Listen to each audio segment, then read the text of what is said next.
21st of September 2025. The first day of 7-day meditation retreat in Houston, Texas, Vietnamese Buddhist Center. We all will meditate together in this evening session. After that, there will be sharing experience and question and answer.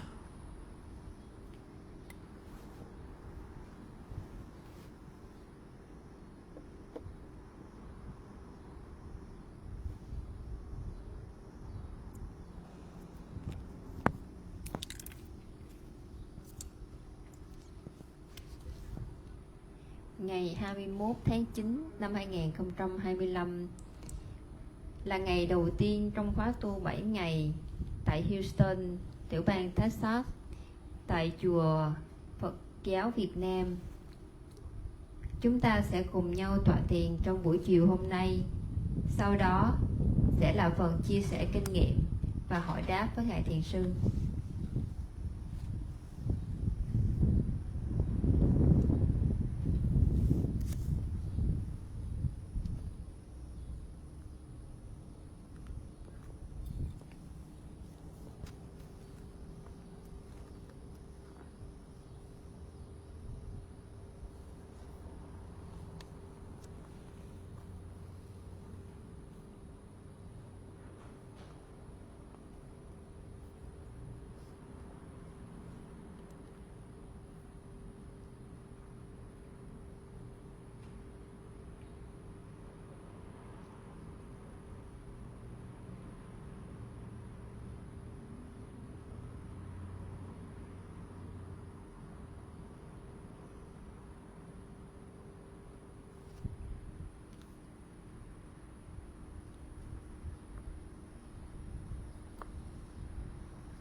The object, the main object of mindfulness is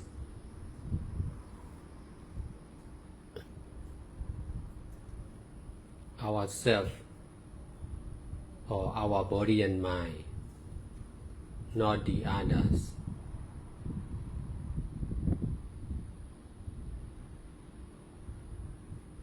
Whatever we are doing now and whatever happened in our body and mind at the present moment are the object to be mindful.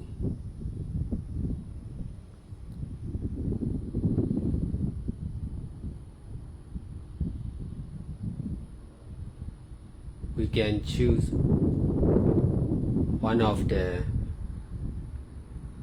most obvious object to be mindful every present moment.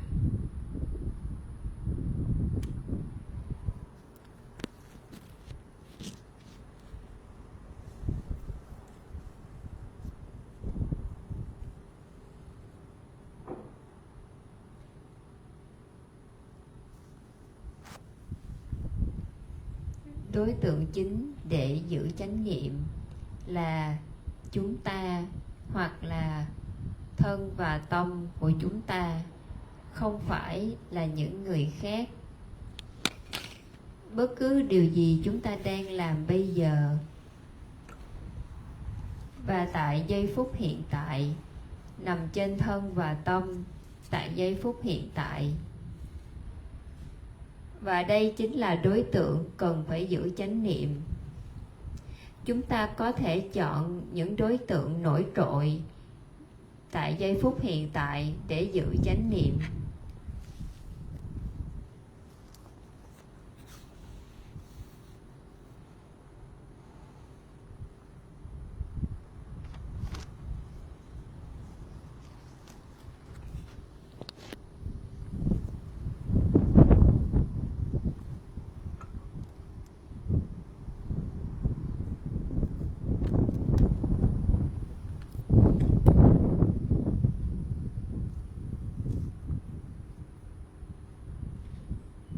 more we are mindful ourselves, the more we can detach from the others.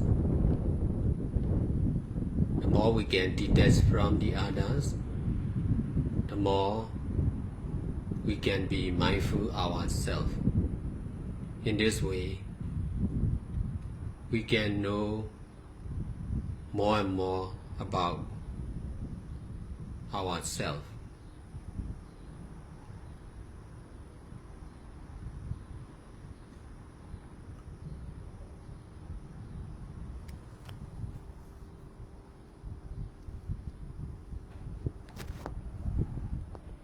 Chúng ta càng giữ chánh niệm nhiều trên chúng ta bao nhiêu thì chúng ta sẽ có khả năng xả ly khỏi những người khác bấy nhiêu.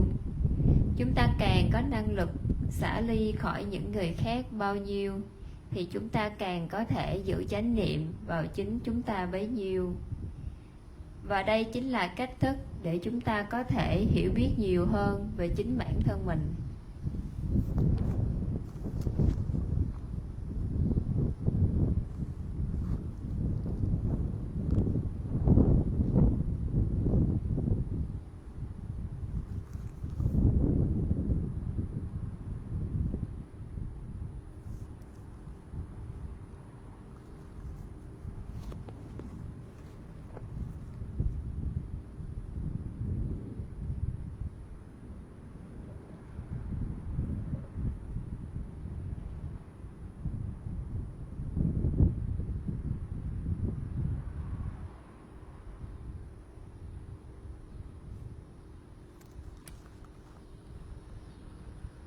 Present action of mindfulness is detachment from ignorance. The more we are mindful,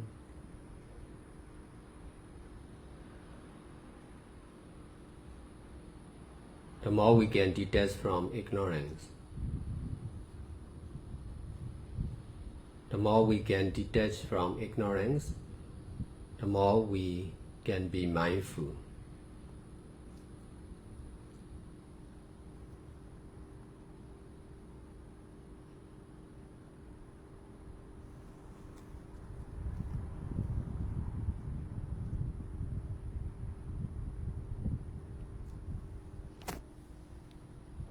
Hành động hiện tại của chánh niệm là xả ly khỏi vô minh. Chúng ta càng chánh niệm bao nhiêu thì chúng ta càng xả ly khỏi vô minh bấy nhiêu. Chúng ta càng xả ly khỏi vô minh bao nhiêu thì là chúng ta càng có thể chánh niệm được bấy nhiêu.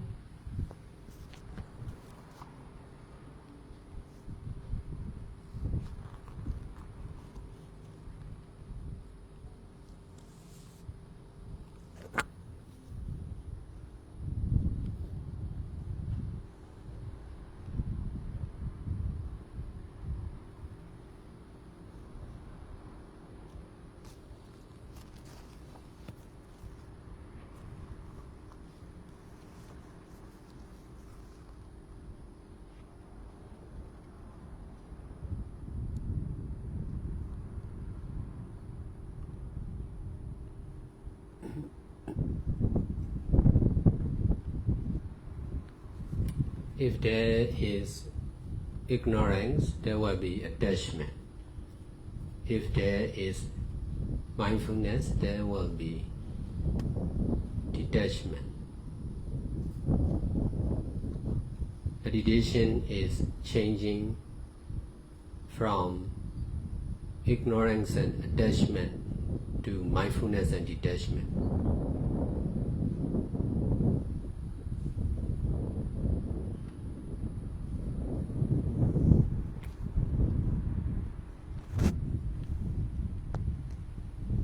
Nếu như có vô minh, ắt là sẽ có dính mắc. Khi có chánh niệm thì sẽ có xả ly. Hành thiền thì chính là sự thay đổi từ vô minh và dính mắc sang chánh niệm và xả ly.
meditation is mostly concerned with the mind.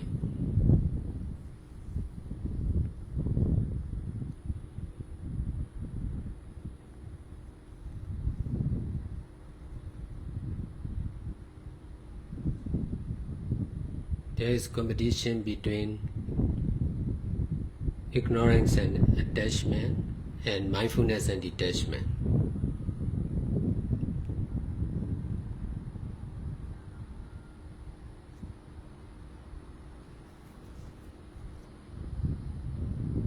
We all should try to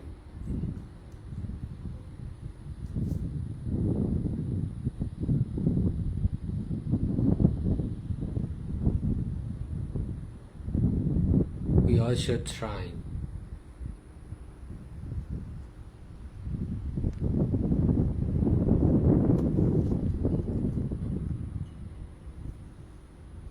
practicing mindfulness and detachment should be as strong as ignorance and attachment.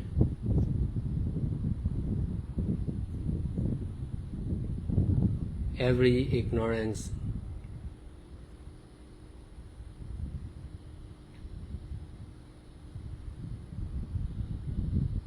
need to be mindful.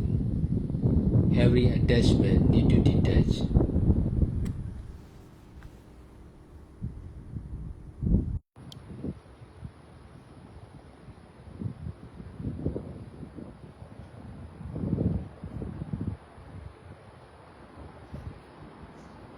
Thiền tập hầu như là có mối quan hệ đến với tâm trí, và nó có sự cạnh tranh giữa vô minh và dính mắc với chánh niệm và xả ly.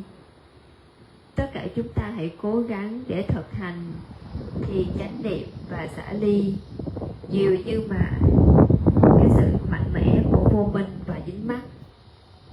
Cứ mỗi vô minh thì cần phải giữ chánh niệm, cứ mỗi dính mắc thì cần phải được xả ly.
we do,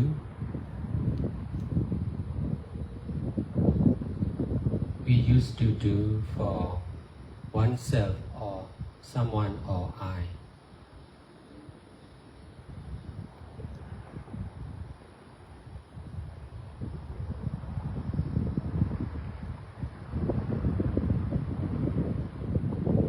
In order to detach from oneself, we should try to do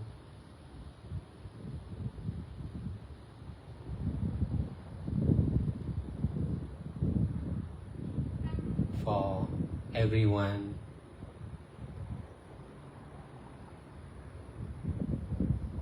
or non-self, or just cause and effect, or action and the same reaction of ever-changing, selfless, impermanent nature.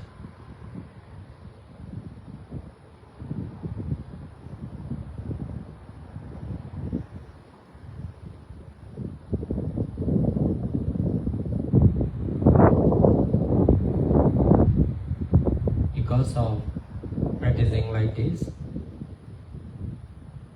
I get detached from myself, and then I'm teaching for all living beings or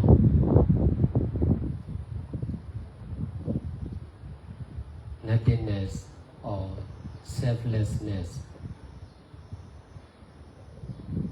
or ever-changing impermanent nature. You all should try to represent everyone or selflessness or cause and effect of ever-changing impermanent nature.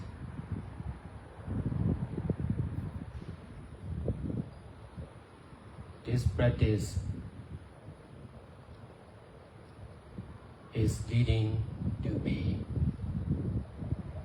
doing or not doing only,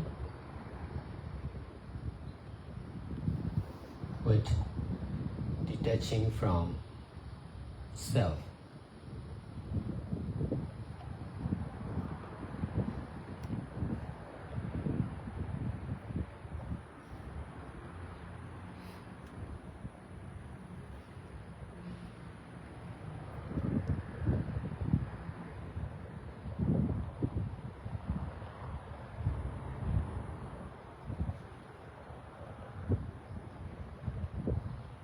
Bất cứ điều gì chúng ta làm, chúng ta quen làm với tự ngã hoặc có tôi, có ai đó.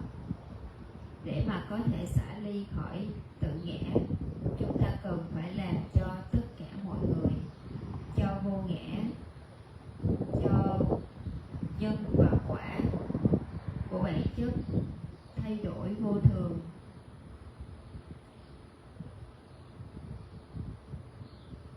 Bởi vì thực hành như vậy, tôi có thể xả ly khỏi chính mình. Và giờ đây hướng dẫn lại cho quý vị, cho tất cả chúng sanh về vô ngã, không có gì cả, hay là nó chỉ là sự thay đổi vô thường vô ngã. Tất cả quý vị hãy cố gắng để có thể trở thành đại diện cho tất cả mọi người, đại diện cho vô ngã, hay chỉ là đại diện cho nhân và quả của sự luôn thay đổi vô ngã vô thường. Và sự thực hành này chính là cách thức để làm mà thôi, hoặc là không làm mà thôi, với tâm xả ly khỏi bản ngã.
guided meditation is over now.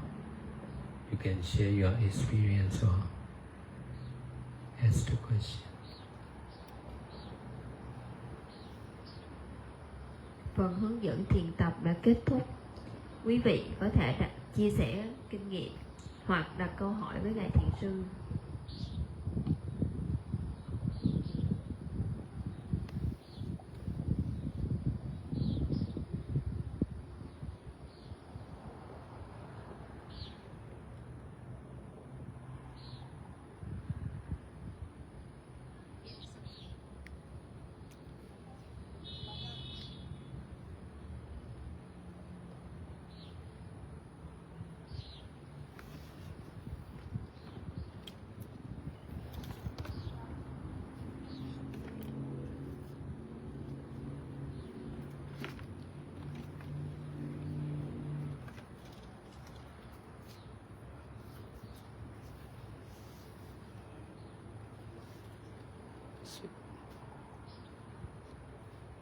Push.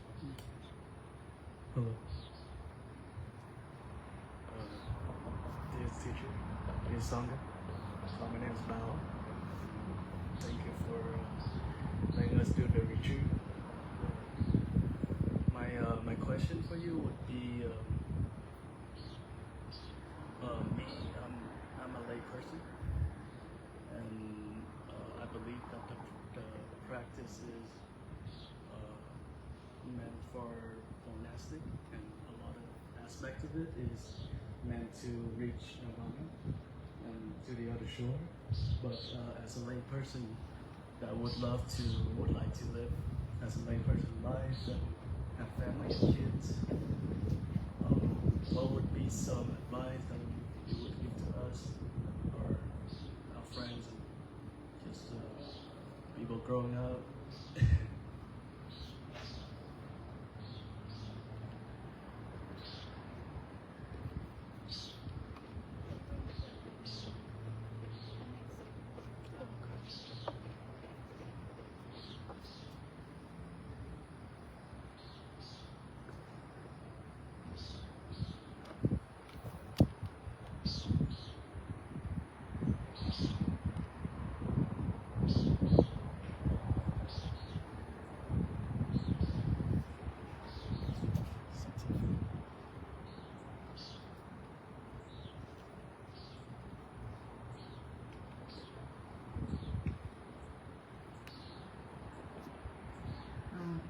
Kính thưa Ngài Thiền Sư, con xin cảm ơn cái phần hướng dẫn của Ngài. Câu hỏi của con là con hiện tại là người cư sĩ, thì Ngài có thể những lời dạy của Ngài thì cho người đang tầm cầu trên con đường giải thoát. Hiện tại con là người cư sĩ thì con có thể thỏa thích với đời sống của người cư sĩ, con cũng có thể vui đùa với những đứa trẻ. Thì Ngài có lời khuyên nào cho con trong cái việc phát triển trong hành trình của một con người như người cư sĩ?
Before I started practicing meditation, I also had the same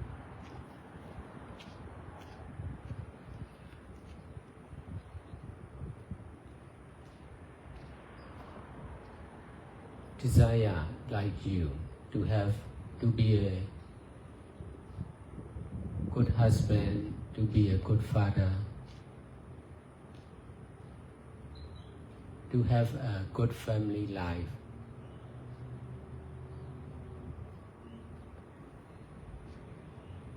But as a lay person, I have been facing with many problems between wife and husband, children and parents. It happened in most of the family, including my father and mother. That's why I'm not sure to be a good husband, good father, to have a good family member.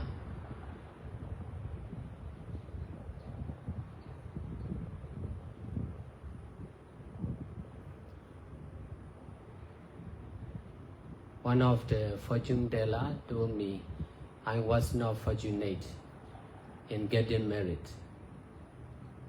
That's why I must get twice. The first marriage will not be good. That's make me worry. I dare not get married because of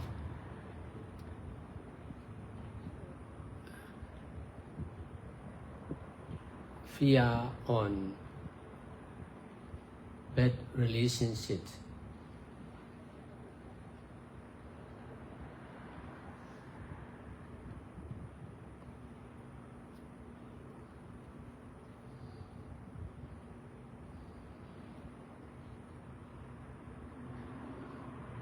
We all want to be a good person. Most of the people want to be a good person, but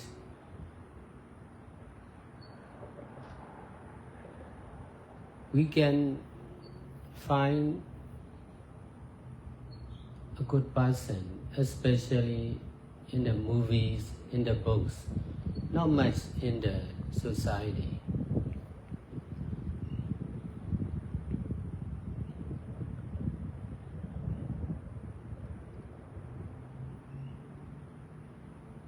Having this kind of desire itself is the cause of suffering.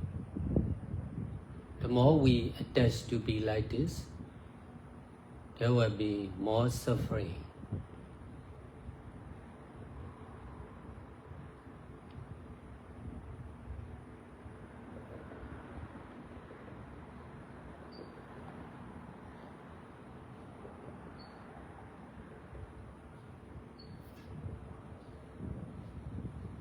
Because of doubt, fear, worry, concern with our life of a lay person, most of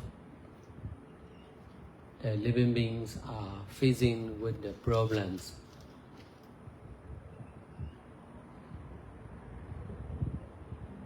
In their life, in our life for sure.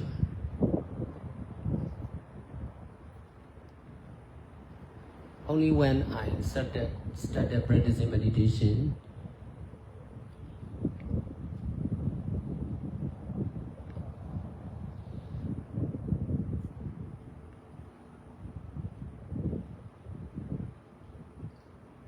I came to understand the Buddha give us, if we are practicing meditation like this, all our wish or desire will be fulfilled. Not only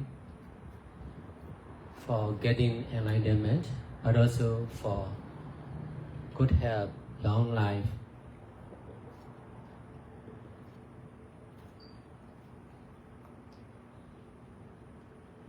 and to be a good husband, good father, good leader. Everything is possible. Only when we are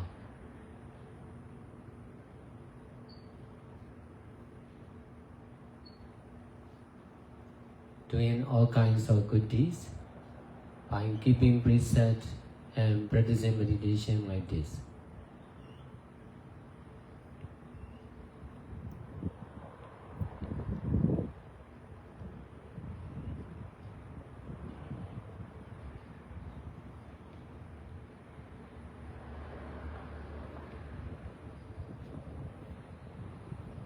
In this way, there were less and less doubt, worry, fear in my mind concerned with me. Because of practicing meditation, I came to understand about myself.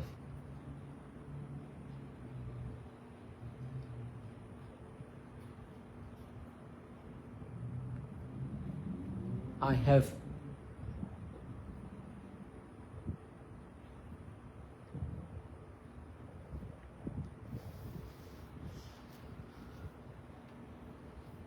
strong desire to help people and to be a good teacher.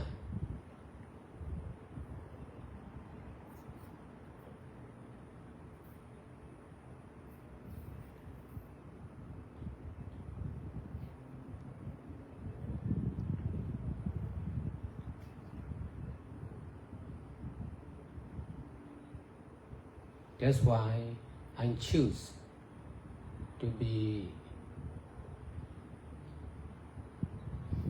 a good teacher and to help people more and more. The other desire are not much important compared with helping people and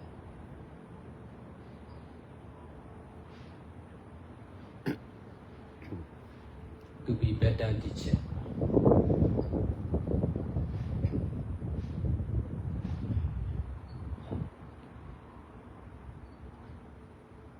In this way, I could successfully detach from my former desire of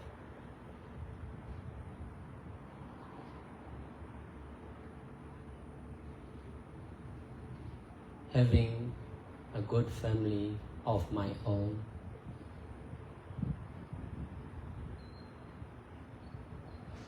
And then I can successfully ordain as a monk who is teaching meditation and helping people from 2002 till now. If you practice meditation, you will understand what is more important, what is right to do, what should do, what should not do.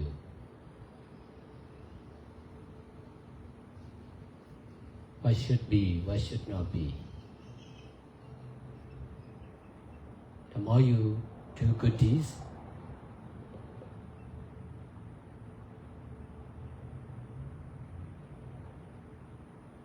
the more you will be intelligent, and then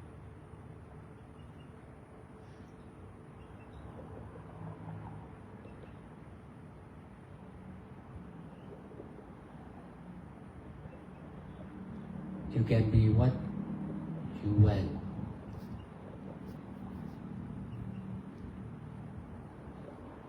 For sure.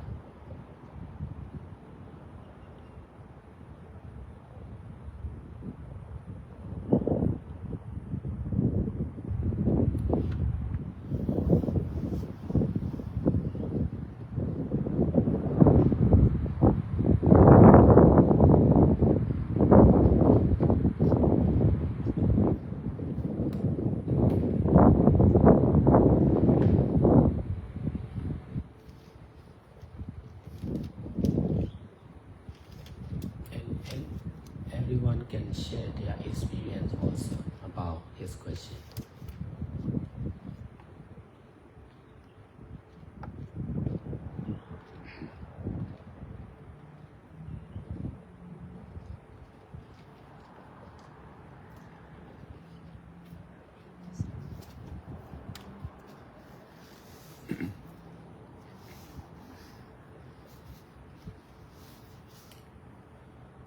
Bởi nhờ có thiền tập và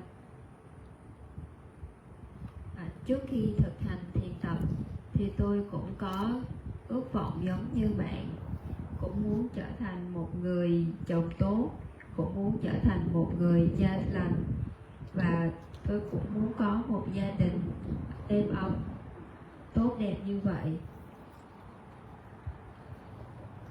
Nhưng mà trong đời sống cư sĩ thì tôi cũng đã phải đối diện với rất nhiều vấn đề tôi đã chứng kiến những vấn đề giữa vợ và chồng, con cái và ba mẹ.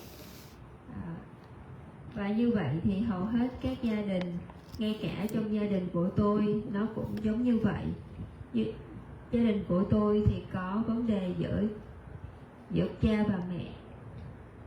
Đó là lý do tại sao tôi cũng không chắc chắn rằng mình có thể trở thành một người cha tốt, hoặc là một người chồng tốt, hoặc là tôi sẽ có một gia đình hạnh phúc, vui, tốt đẹp như vậy. Có một người coi bói cũng đã từng nói với tôi rằng chắc có thể là tôi sẽ không gặp may mắn trong hôn nhân. Trong cuộc hôn nhân đầu tiên của tôi chắc sẽ không được như ý, không được tốt đẹp. Và như vậy thì điều đó làm cho tôi suy nghĩ, và tôi cũng không dám chắc rằng mình có thể có được hạnh phúc trong hôn nhân. Và như vậy thì đây làm cho tôi trở nên lo sợ, bởi vì sẽ có những mối quan hệ tồi tệ như vậy nó có thể diễn ra. Có rất là nhiều người cũng mong muốn trở thành một người tốt, nhưng mà chúng ta có thể tìm ra, nhưng mà rất hiếm để có thể tìm ra được một người tốt thật sự. Thì không có nhiều trong đời sống xã hội. Và đây cũng chính là một hình thức của nhân và quả đang sinh khởi. Khi chúng ta xả ly càng nhiều khỏi việc muốn làm như thế này hoặc thế kia, thì tất cả những mong ước của chúng ta sẽ được trọn vẹn.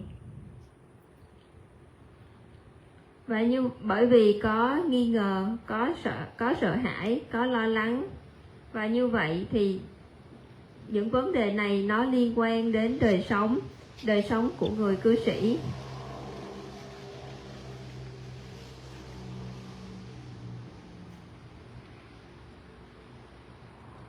Hầu hết chúng sanh thì cũng đang phải đối diện với nhiều cái vấn đề giống như vậy, cái vấn đề giữa vợ và chồng với nhau, và nó sinh khởi như vậy.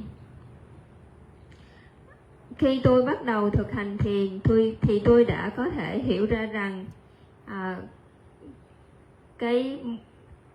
cái mối nhân duyên thật sự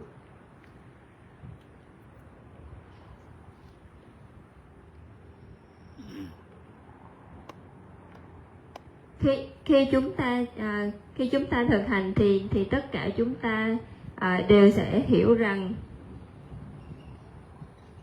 tất cả những điều ước chân chánh của mình đều có thể được thành tựu. Và có thể mình muốn trở thành một người tốt, người sống thọ, hoặc là một người có gia đình hạnh phúc, vân vân, thì sẽ được tất cả sẽ được đáp ứng chỉ bằng việc làm tất cả những thiện pháp. Và bởi vì có thiền tập cùng với giữ giới, và theo cách này thì tất cả chúng ta sẽ thành tựu những gì chúng ta mong muốn, và điều này là chắc chắn.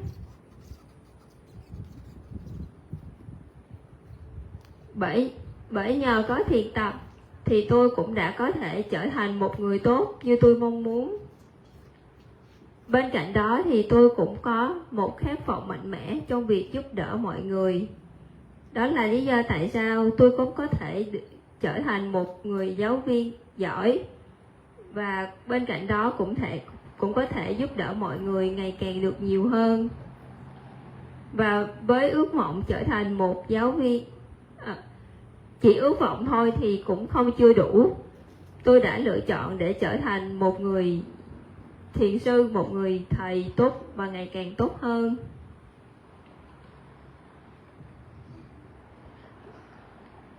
Bên cạnh đó thì tôi cũng đã vất vả trong cái việc giữ trọn lời hứa này, khát vọng này trong thời gian dài.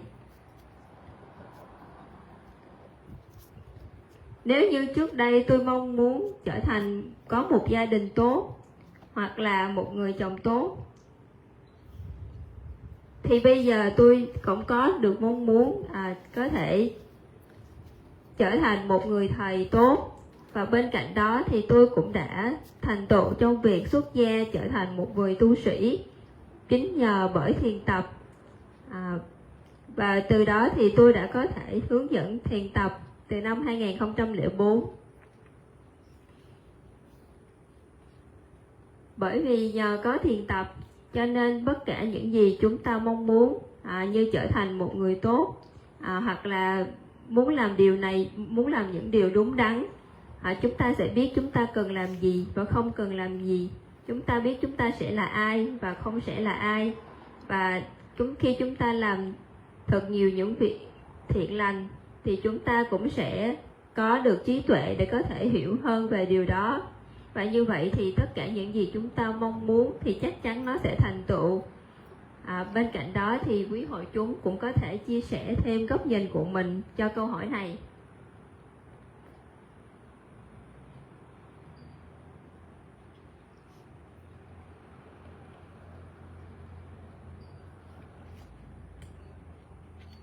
I remember when we were in Santa Ana, somebody donated head torches. Sally, you don't write this. I'm telling you and others, Sally. You don't have a lamp for the head torch? You were not there. You were not there. Can you ask maybe in Vietnamese that when we were in Santa Ana retreat in California, they received, all the monastics, at least all nuns as I could see, received a donation of head torches. You could use one of those.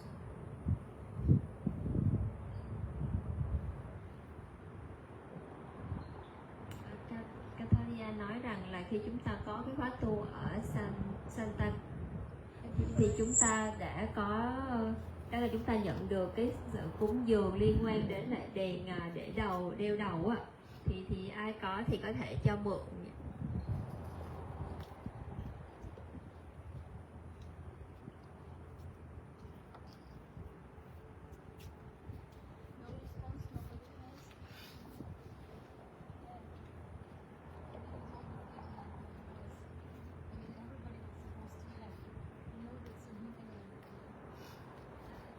Cũng nghĩ rằng ai đó cũng sẽ tìm được cái giải pháp cho cái việc con có thêm ánh sáng cho con ạ, Trương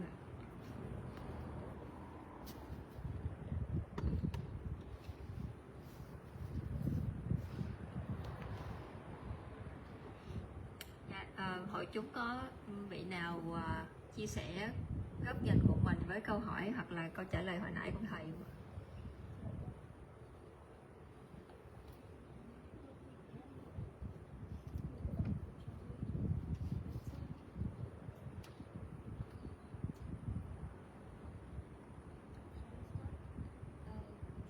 said, would you like to have any more share experience? Are you ready? I was just caring for you. You okay? Yeah. So yes, it was an interesting question, and also Sayadaw said something from his experience, which reminded me of my own experience. And before Bao was coming to me, and we already had a short conversation which we couldn't continue, so I'm eager to share more on his question. First of all, what reminds me, in the words of Sayadaw, something that happened in my life is that when my first marriage relationship was breaking, I was 26 years old. A friend of mine, I was suffering a lot. I was not accepting that relationship was breaking. And a friend of mine recommended to go to an astrologist so that she could read my map according to the stars and see if I'm going to be with that one husband or not, if we were going to get together. This was the only thing that interested me. And when she could see my map, the map of the stars,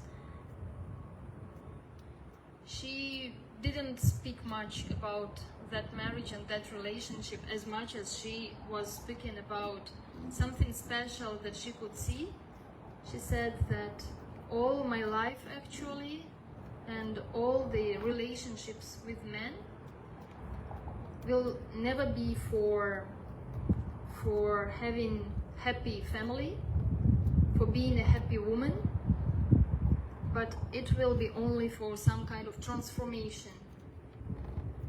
She said that I had very strong indication for very powerful mind, and that whatever relationship I would be in, it wouldn't be for husband and wife and children. It would be for the transformation of that mind. She said that one day I will transform it 360 degrees. At that moment I couldn't understand what she was talking about, because the only thing I was interested in was to get back with my man. And I was rejecting to hear that.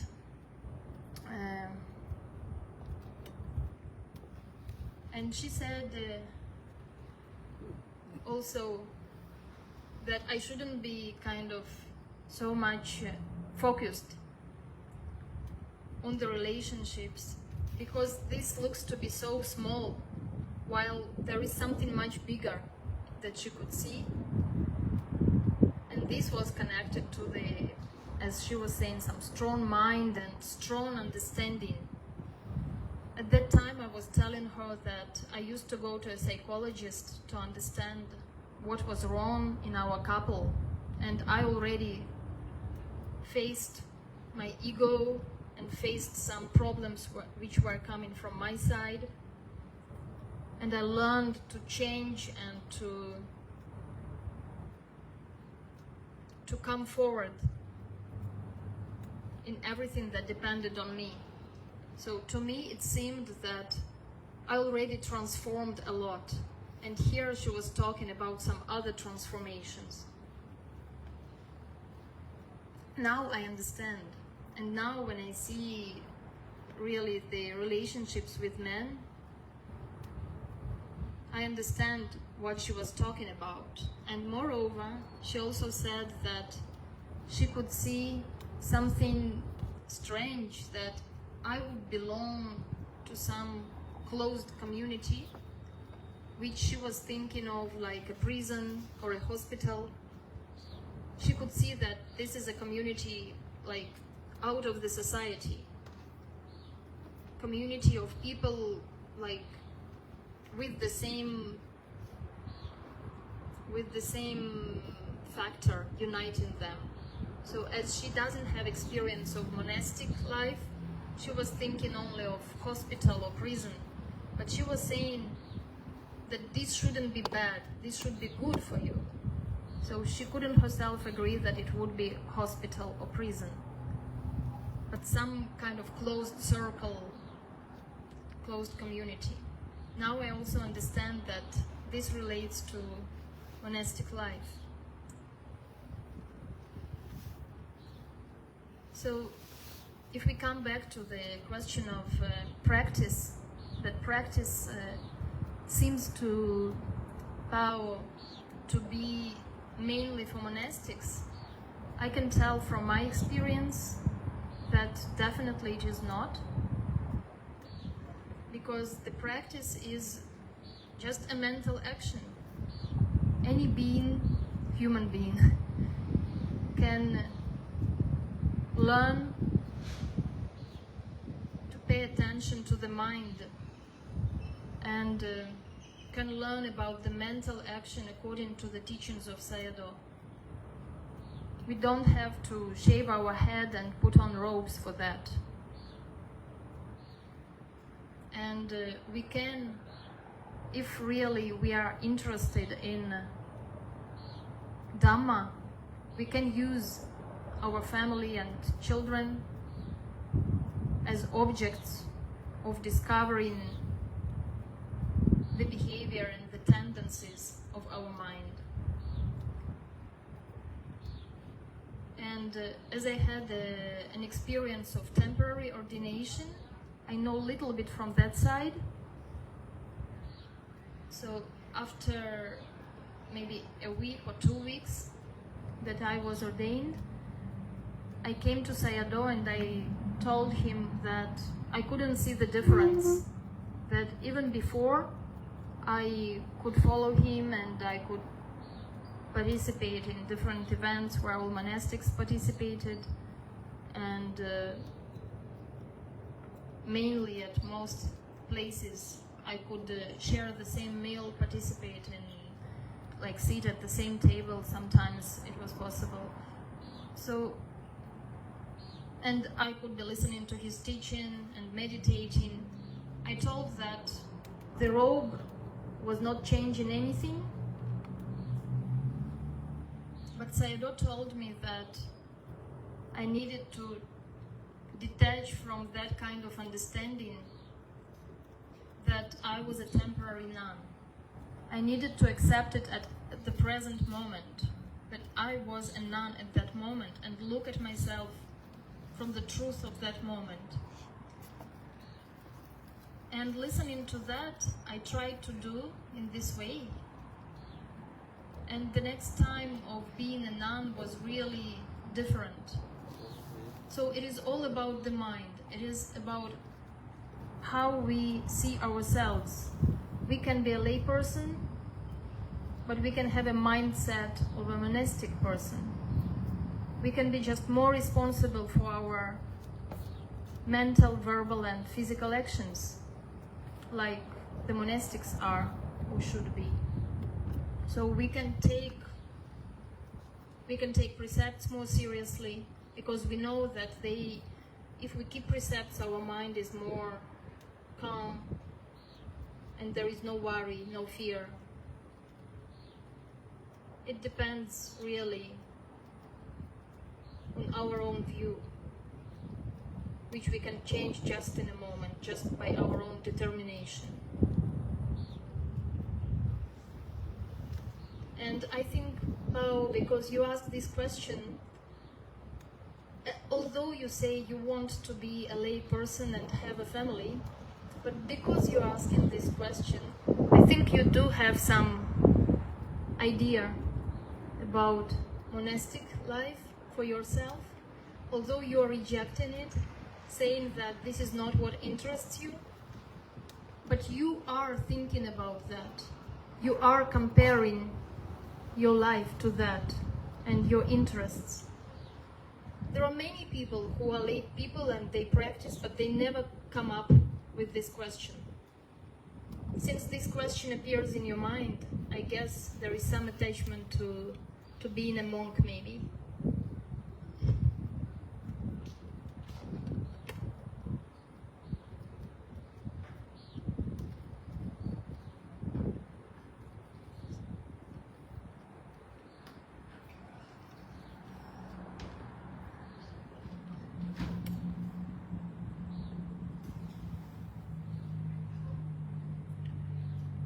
Đây là sự chia sẻ của Katerina đối với câu hỏi của em Bảo. Đây là một câu hỏi thật thú vị và nó gợi cho con nhớ về những trải nghiệm của chính bản thân con. Trước khi Bảo hỏi câu hỏi này thì chúng con đã có một cuộc trò chuyện ngắn ngủi, và bây giờ thì con muốn tiếp tục sự chia sẻ này đối với Bảo và quý vị. Cuộc hôn nhân đầu tiên của con đã gãy đổ khi con 26 tuổi. Con đã rất đau khổ. Con không thể nào chấp nhận rằng mối quan hệ của con đã chấm dứt. Và người bạn của con đã giới thiệu con để đi gặp một nhà thiên văn học và làm sao để tìm cách quay trở về với chồng con. Đó là việc duy nhất mà khiến con quan tâm vào thời điểm đó. Nhà thiên văn học đã đọc bản đồ của ngôi sao của con, và cô ta không nói quá nhiều về hôn nhân của con, nhưng cô ta lại chỉ ra một điều khác. Cô ta đã nói với con rằng tất cả các mối quan hệ của con đối với đàn ông không phải là đưa đến cho con một hạnh phúc nào cả, nhưng nó sẽ là những bài học đưa đến những sự thay đổi ngoạn mục, những sự chuyển hóa trong con. Con có một chỉ định gì đó về một sức mạnh của tâm rất mạnh liệt, nhưng vào thời điểm đó thì con không hiểu về những việc cô nói. Vào thời điểm đó, những gì con quan tâm là làm sao để có thể quay trở về với chồng của mình. Con đã từ chối những gì mà cô ta đã chỉ ra. Cô ta đã nói với con rằng tất cả các mối quan hệ của con là để cho con chuyển hóa, đôi khi là chuyển hóa 360 độ. Cô ta đã nhắc nhở con rằng đừng nên quá chú trọng vào mối quan hệ của mình. Đó là việc nhỏ so với những gì cô ta có thể nhìn thấy lớn hơn gấp nhiều lần ở trong con. Một cái gì đó, một sự hiểu biết mạnh mẽ nào đó mà con vẫn chưa nhận ra. Con đã từng đi gặp những vị bác sĩ tâm lý, và con đã học rất nhiều về bản ngã, những vết thương và những vấn đề của chính riêng mình, và con đã có sự thay đổi.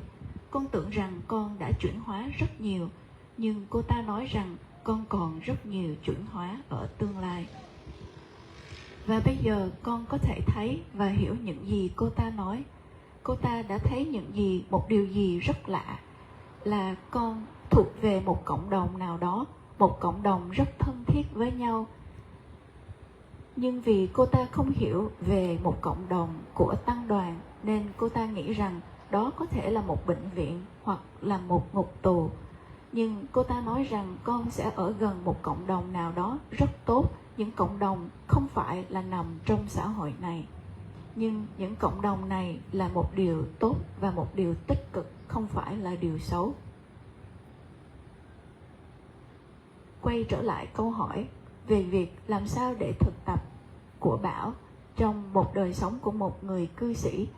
Bảo nói rằng sự thực tập này là dành cho những con, thì sự thực tập không chỉ là dành cho những đời sống của vị tu sĩ, mà là dành cho tất cả mọi người có thân và tâm.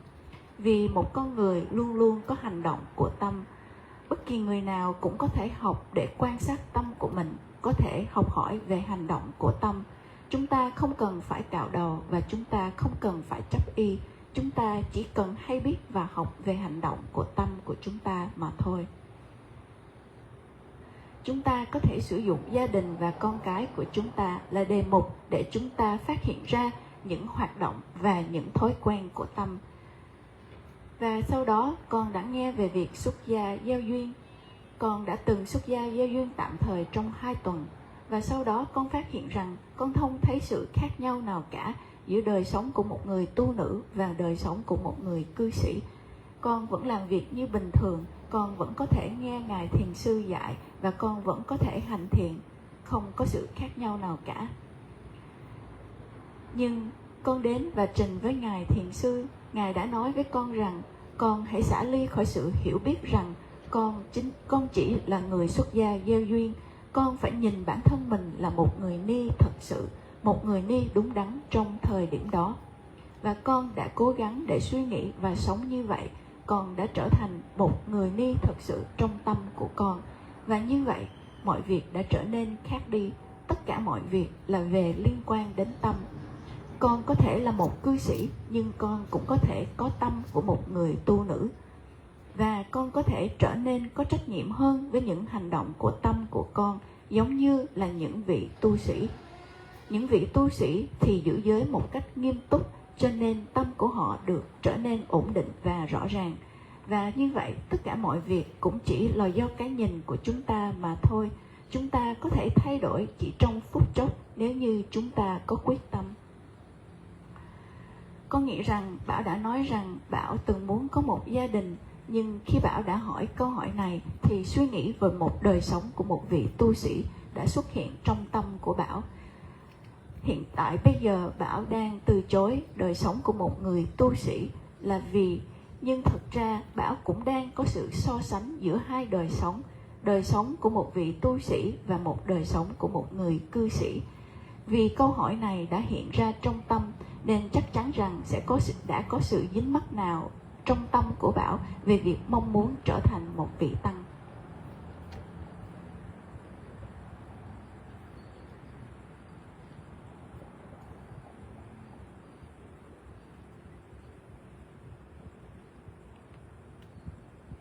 You should say it.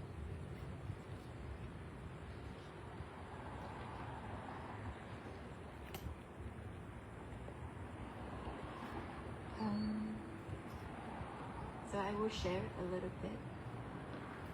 I left the Sangha for 1 week.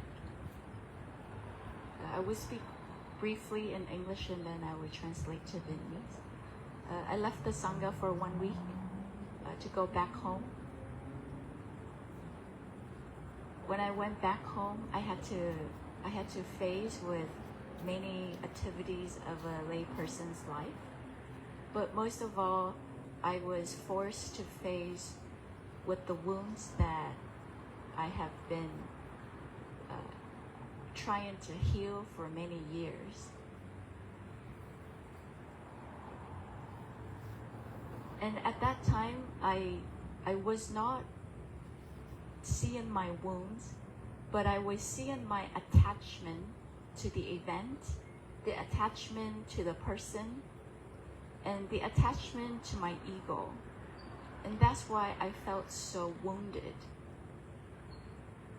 Before, my object of meditation would be to be mindful of that wound, how it's manifesting in my body. Is it hard? Is it soft? Is it tight? But now my object of mindfulness is the attachment that created that wound, that suffering. And because of seeing this true attachment, with the knowing that this attachment is created by my ignorance and it's not real, and this attachment is the creator of my suffering. No one gave me this suffering. No person, no events, no me that created this suffering. It was my own attachment. And so the attachment became the object of mindfulness. And because of seeing this attachment, I felt so free. I felt so free from the entanglement, the power of the attachment that it had on me for many years.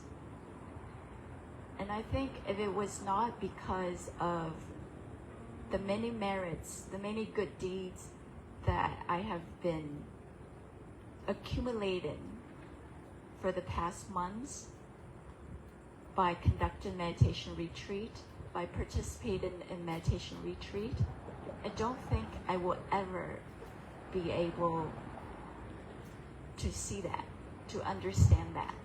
And I will carry this wound with me for many, many more years. And it has been 7 years. And it still felt fresh, it was raw. But at the moment that I realized it was my own attachment, it was utmost freedom. There is nothing else left. And I think that is the progress and the results of all the good deeds that has happened. And I want to use that, my experience, to share about my practice, how I have been able to let go of something that was very hurtful and very dramatic in my life. And the feeling of freedom, of knowing that you are liberated from it, is the most wonderful feeling, that you are free from that attachment. Con sẽ dịch lại phần này trong chia sẻ của con qua tiếng Việt. Con đã rời tăng đoàn một tuần để quay về nhà và tiếp tục đời sống của một cư sĩ, vì con có nhiều việc ở nhà con phải lo. Và trong một tuần này, khi con về nhà thì có một cái vết thương rất là mãnh liệt đã trỗi dậy trong con. Thì vết thương này con đã mang theo hơn 7 năm qua, và nó luôn hành hạ và làm cho con rất là khổ sở. Nhưng thông thường theo phương cách mà con hành thiền thì con sẽ quan sát cái vết thương này. Con sẽ quan sát xem cái vết thương này nó cứng hay nó mềm, nó xanh và diệt như thế nào, nó nóng hoặc là nó lạnh. Thì con sẽ chú ý vào cái vết thương này. Nhưng khi con bắt đầu quan sát thì con lại quan sát chính sự dính mắc của mình. Sự dính mắc của mình vào cái thời điểm sự kiện đó xảy ra, dính mắc vào con người đã tạo ra sự kiện đó, và sự dính mắc vào chính bản thân con. Sự dính mắc này đã tạo ra một cái vết thương vô cùng lớn trong con và tạo ra một khổ đau liên tục trong rất nhiều năm trời. Nhưng nó chính là sự dính mắc của con vào chính bản ngã của mình, và con không thể nào xả ly khỏi chính vết thương đó. Và sự dính mắc đã trở thành một đề mục để thực hành chánh niệm rất quan trọng. Thay vì là đề mục là vết thương thì đề mục đã chuyển sang sự dính mắc. Và khi thấy rõ sự dính mắc thì mới thấy rằng tất cả những sự dính mắc này là do sự vô minh đã tạo ra một sự kiện không có thật, sự kiện của một bản ngã không có thật, cho nên đã tạo ra sự dính mắc, và từ sự dính mắc đã đưa đến quá nhiều khổ đau. Cho nên khi đã thấy được sự dính mắc của chính bản thân mình thì sự xả ly đã xảy ra một cách rất tự nhiên. Và ngay lúc đó tâm con đã được phóng thích và được tự do thật sự. Và cảm giác của sự tự do khỏi sự ràng buộc của dính mắc là một cảm giác không thể nào diễn tả được. Nó giống như chúng ta vừa thoát một bản án tù và chúng ta hưởng được sự tự do thật sự, sự tự do trong tâm của chúng ta. Thì đó là chia sẻ về phương pháp, về cái trải nghiệm hành thiền của con. Và con nghĩ rằng con sẽ không thể thực tập như vậy nếu như trong khoảng thời gian qua con đã không tham gia những khóa thiền, không hỗ trợ tổ chức những khóa thiền, và những việc phước báu đã làm, những việc thiện pháp đã làm, đã giúp đỡ cho con rất nhiều trong con đường thực tập của chính bản thân mình. Đó là sự chia sẻ của con.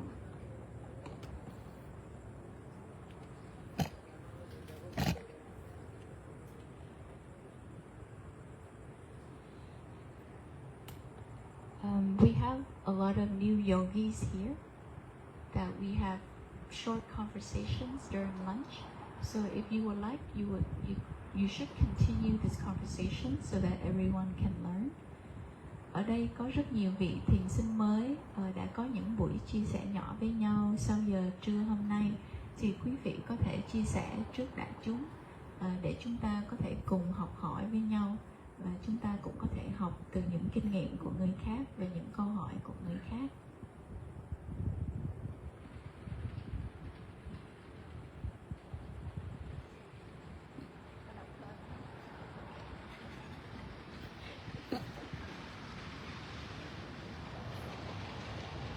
Sư cô chờ con một chút rồi. Sư cô chờ con một chút nha.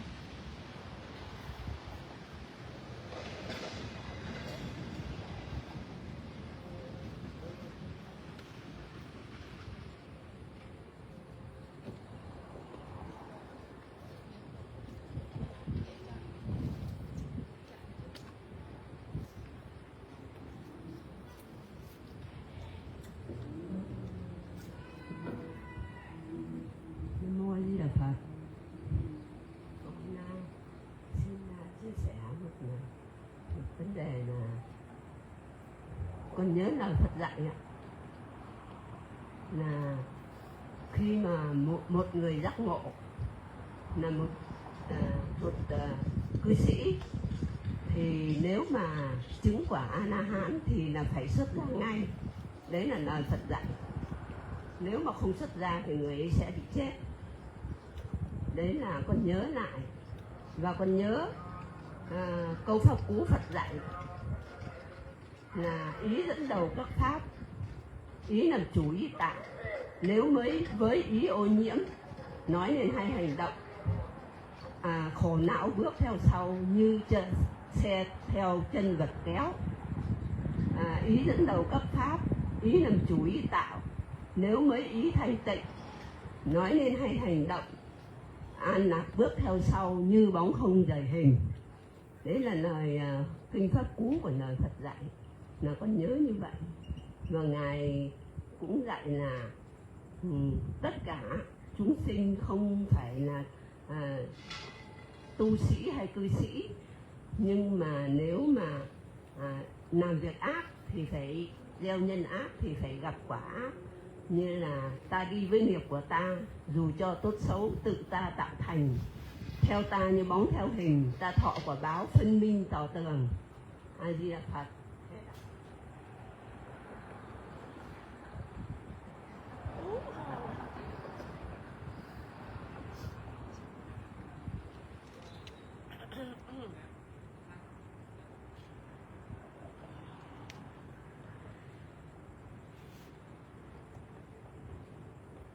So I'm gonna translate what Xiale had just shared. The Buddha has said that once a lay person attained Arahanta, that person must ordain immediately or they will die. And also, the Buddha also teaches us that the mind is the controller of all. The mind is the leader of all physical and mental action. So the teaching of the Buddha is to do good deeds, do no harm, and purifying the mind. And from that, we are the owner of our own karma, the owner of our own actions. All karma originated from the mental actions. And so we will follow where our karma leads us.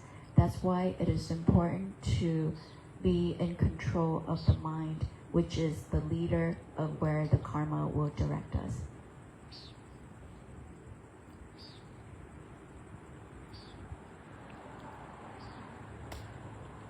Chị Thảo với chị Châu ở dưới có muốn chia sẻ không?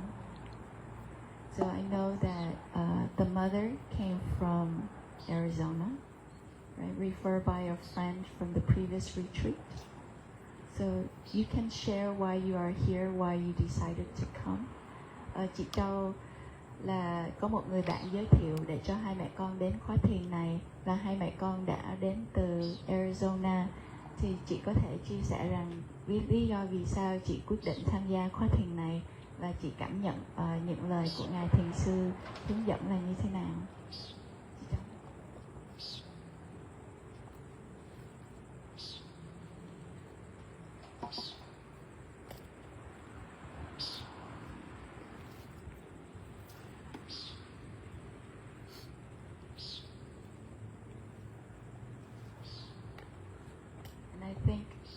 I think let me clarify this. Chị Vân là bạn phải không ạ?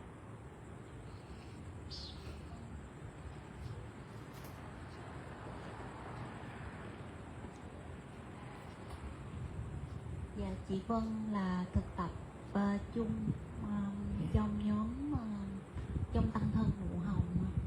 Yeah, so I remember Seattle that her friend Van, she attended the retreat and she asked 3 questions, and one of that question is for you and your son.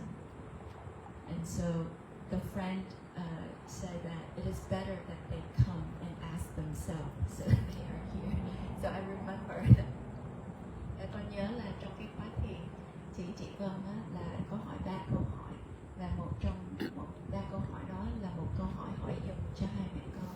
Thì chị Vân có nói là tốt hơn thì hai mẹ con nên tham gia khóa thiền để có thể được có thể đặt câu hỏi đó cho riêng mình. Hôm nay là rất là quý hai mẹ con có thể đến đây để có thể trực tiếp đặt những câu hỏi đó.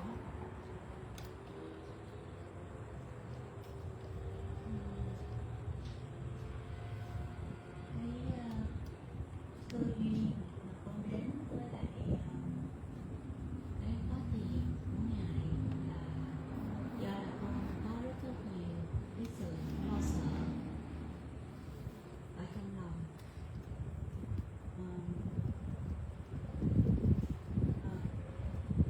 Khi mà con ở trong gia đình á, thì con có chồng và hai người con. Bảo là con trai lớn và một bé gái. Thì từ trước tới nay á, thì ông chồng của con á, thì rất là nóng tính. Và nhiều khi có những cái sự nóng giận á, mà không làm cho con rất là lo sợ, con sợ hãi. Khi mà đi ra ngoài đường con cũng sợ hãi, con sợ là có sự va chạm đánh nhau ở ngoài đường. Rồi bây giờ thì con thấy trong gia đình con có một cái hạt giống là anger, có một cái sự nóng tính, nên là con sống trong cái tâm trạng sợ hãi. Con sợ hãi là những người trong gia đình sẽ đánh nhau, hoặc là họ đánh nhau với người ngoài, và nó làm cho cái tâm của con nó không có được yên. Và con dựa vào thực tập mỗi ngày để giúp cho cái tâm của mình nó an, để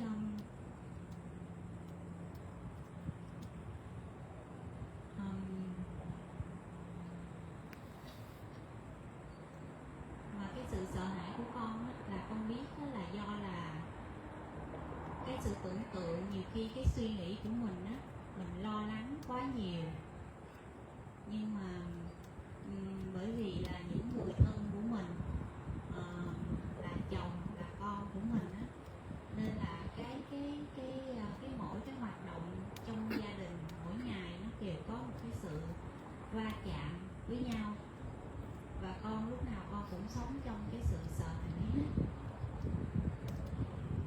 Và đó là cái sự lo lắng của con mà làm cho con không có được an lòng.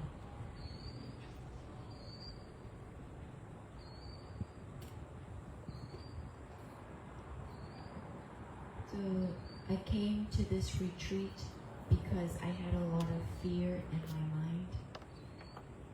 I have a husband and two sons.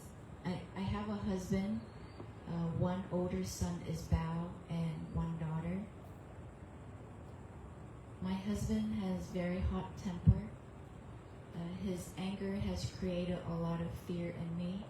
I almost have anxiety and always afraid of people fighting among each other. I can see that from my family. Within my family, there's the energy of anger. And because of that, I always feel afraid, fearful, and anxious.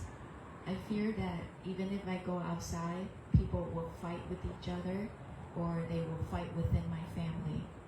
And because of that, my mind became very unstable. So I try to practice daily to stabilize my mind. I know that my fear came from my imagination because I worry too much, but because they are my closest family members, I interact with them in all daily activities, and so I cannot help but to have this fear always constantly in me and within my family. So if Seattle can give advice or help me.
Yes, you can there also was a guess. question. There was a question. You can also guess. We didn't answer. My question is to change the topic about meditation.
As strong as our ignorance or delusion is stronger,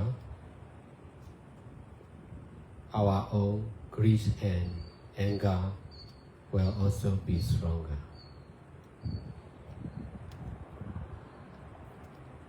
As less as our own ignorance or delusion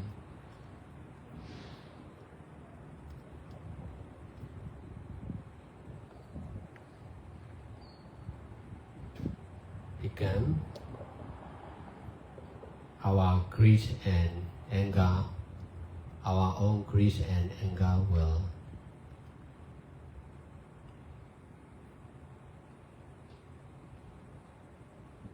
also be lesser.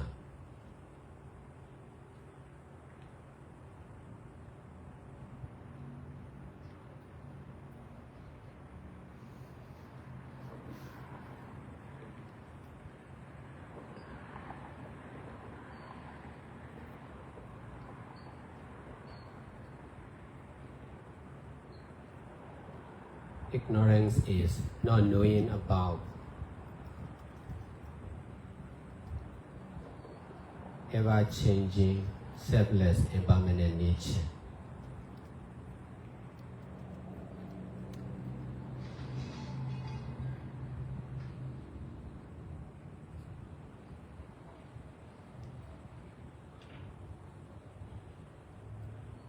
Your husband is angry because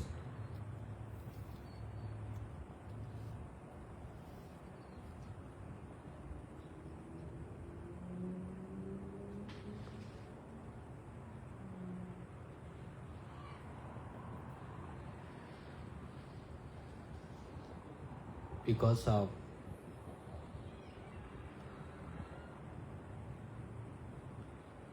not practicing mindfulness and detachment like this.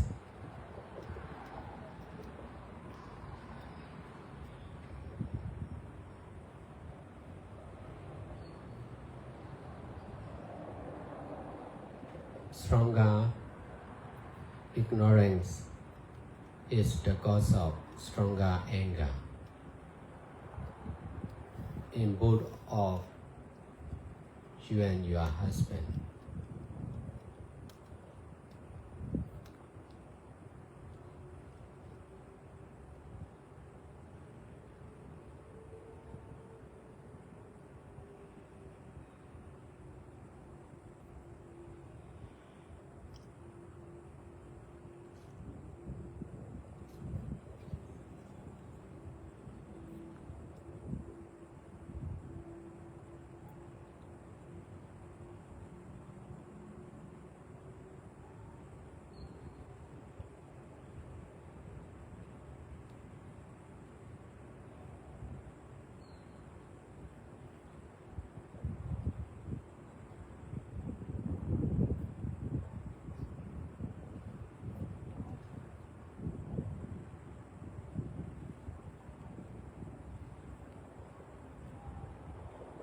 Practicing meditation is changing from ignorance to mindfulness.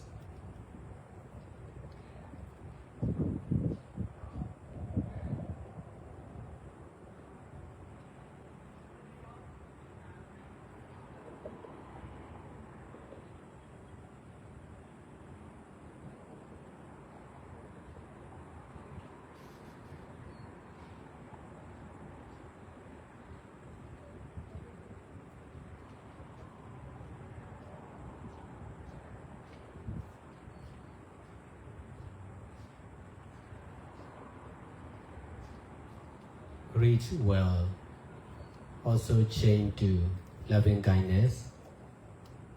Greed will also change to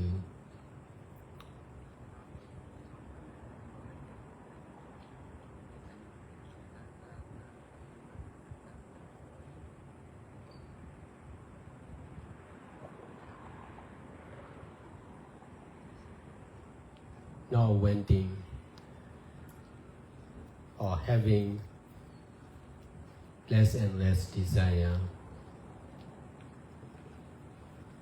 anger will also change into loving kindness. As much as we can change from ignorance into mindfulness.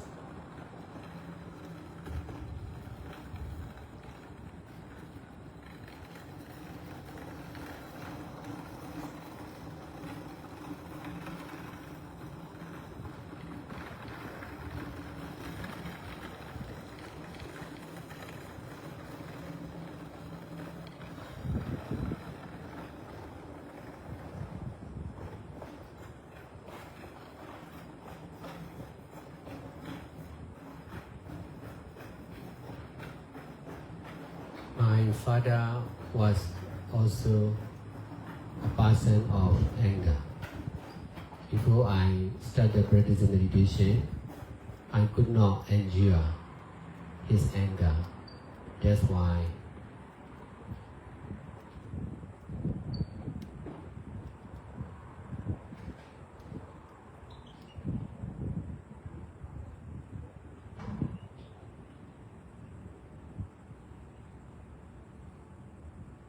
I left my home at the age of 23,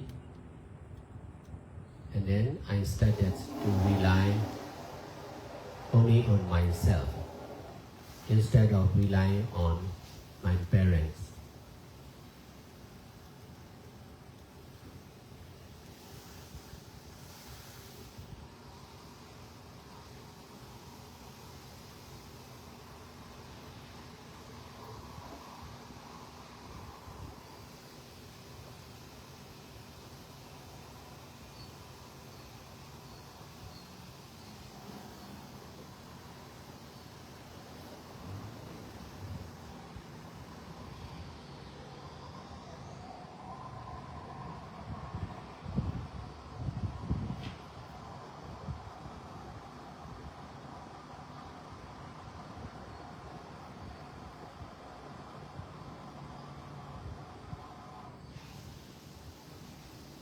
When I trying to survive by myself,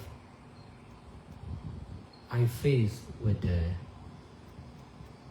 strong greed, anger, and ignorance or delusion of the other people.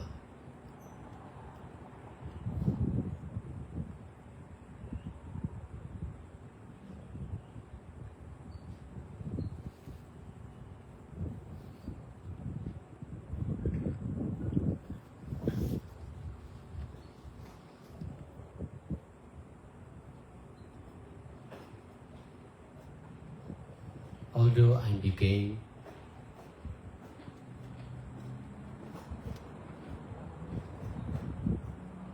a small businessman who could survive by myself,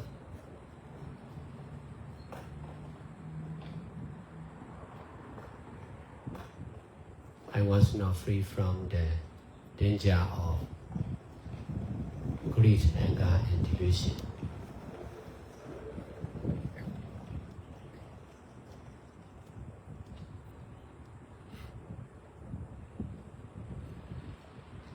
Only when I started practicing meditation in 1999, when I was 29 years old,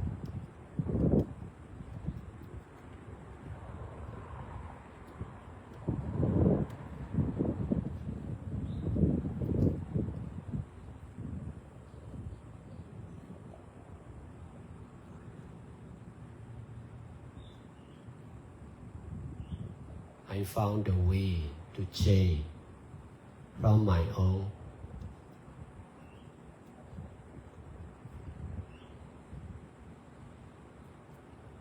greed, anger, and delusion or ignorance to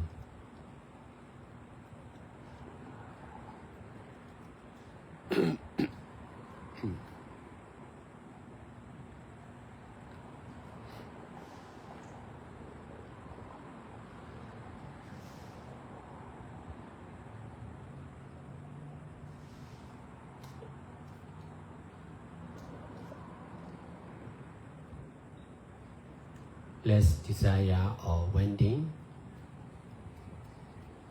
less anger or more and more loving kindness or compassion.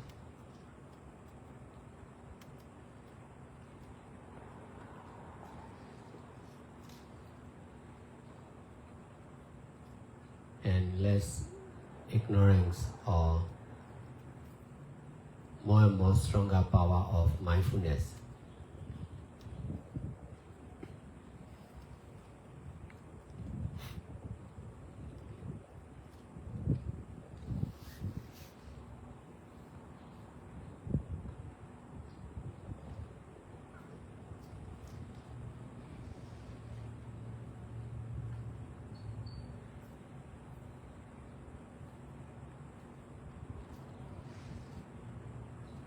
In this way, I came to understand how to change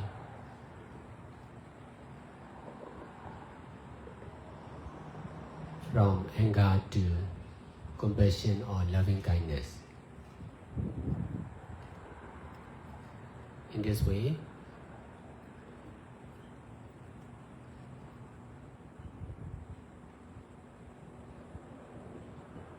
anger is not a problem for me.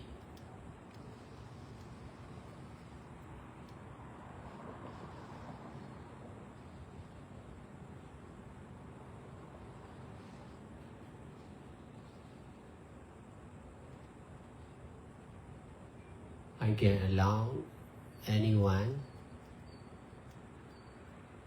in my own meditation center in order to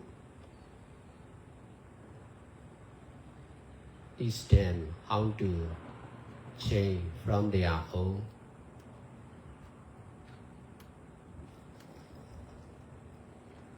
ignorance and attachment to mindfulness and detachment.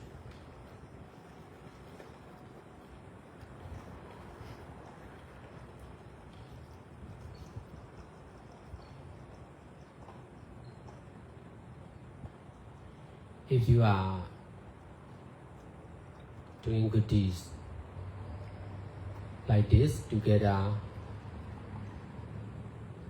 with me by using online or offline like this,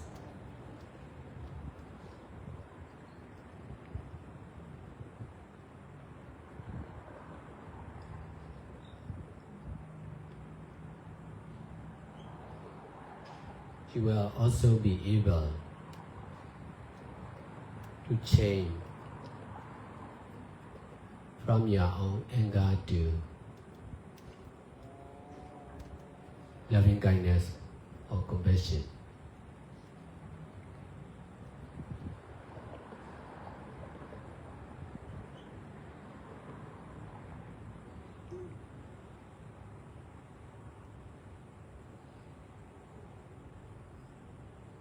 Even if you are facing with stronger anger, you can detach.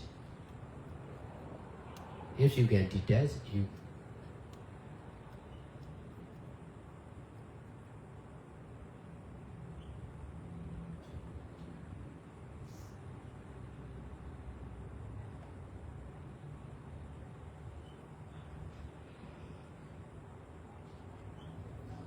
you can detach, there will be less and less suffering in your mind.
grasping use is wrong.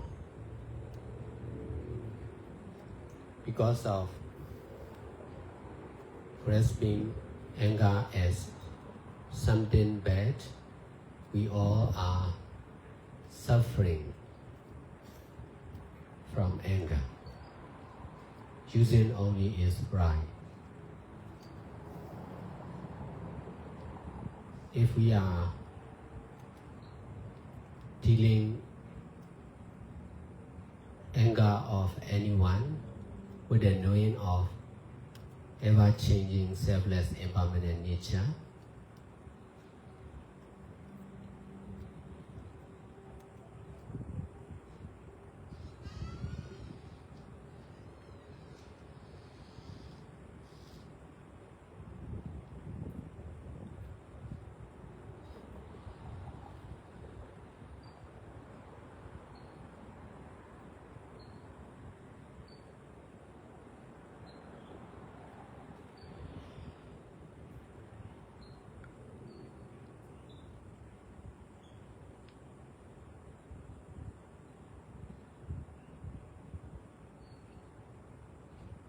anger will turn into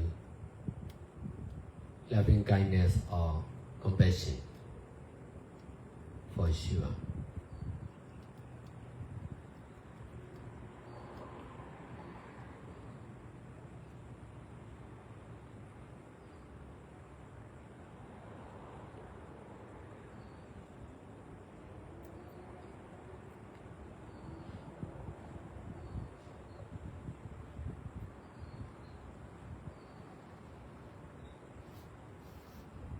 Practicing mindfulness and detachment is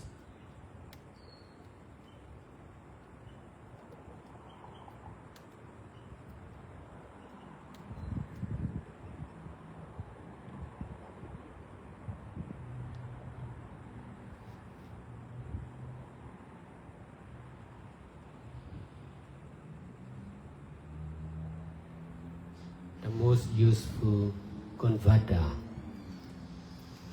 for all.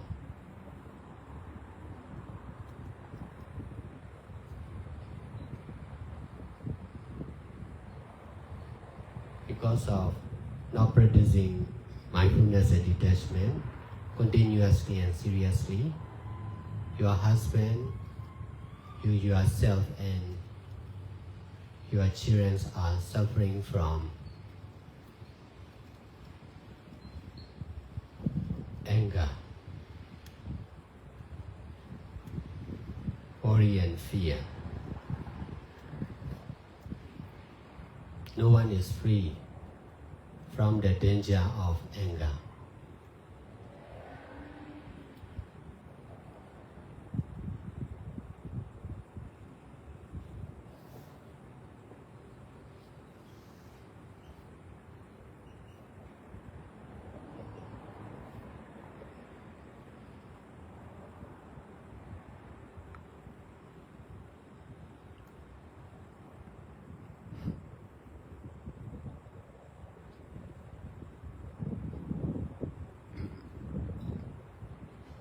Because of practicing meditation like this,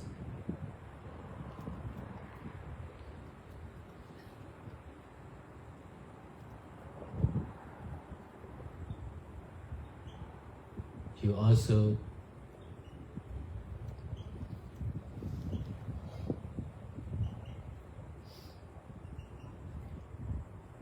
have the same opportunity.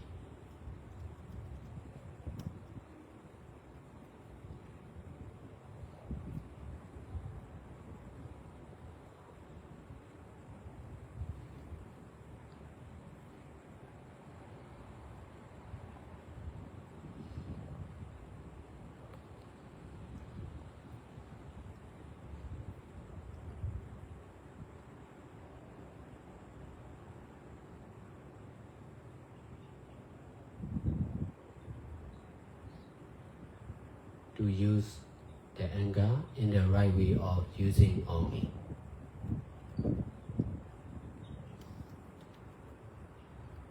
With detaching mind. Detaching mind is the cause of suffering now.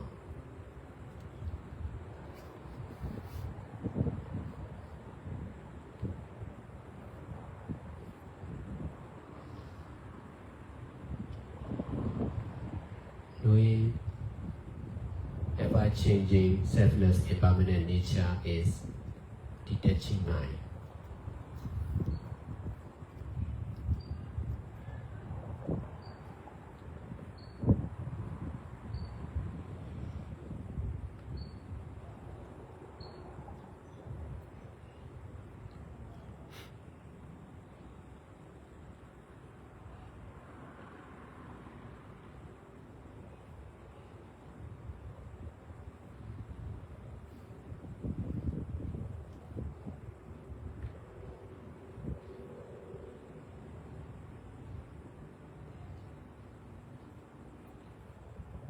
Because of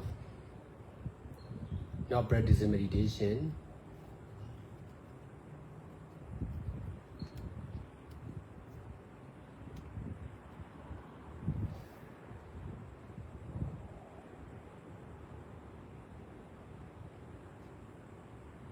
I was far away from my parents and two younger sisters, two younger brothers. Because of practicing meditation, we are together again. My father is staying with me. My youngest brother is also helping for my own meditation center.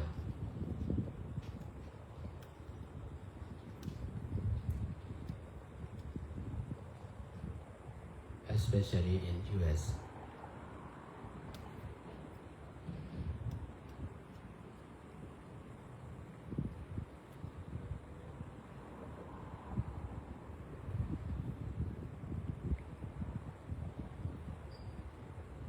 No problems, no family problems as before between my own family member.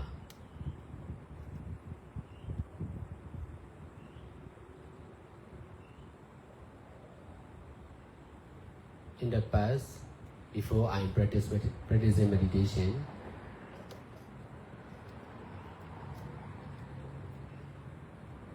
there was problems. A man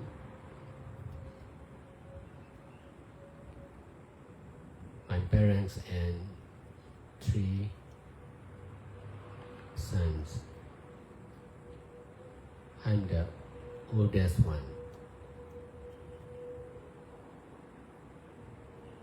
So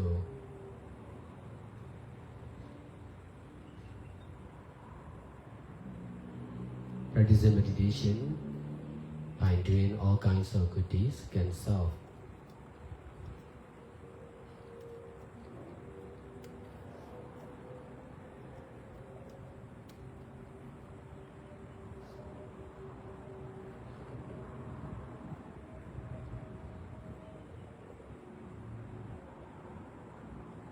even the family problems.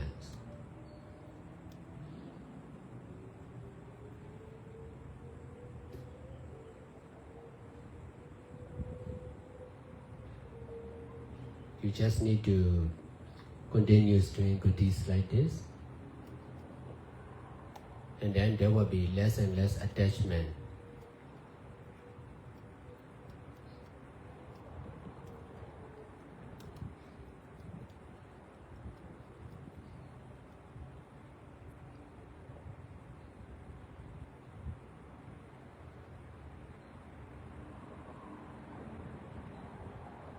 In your mind.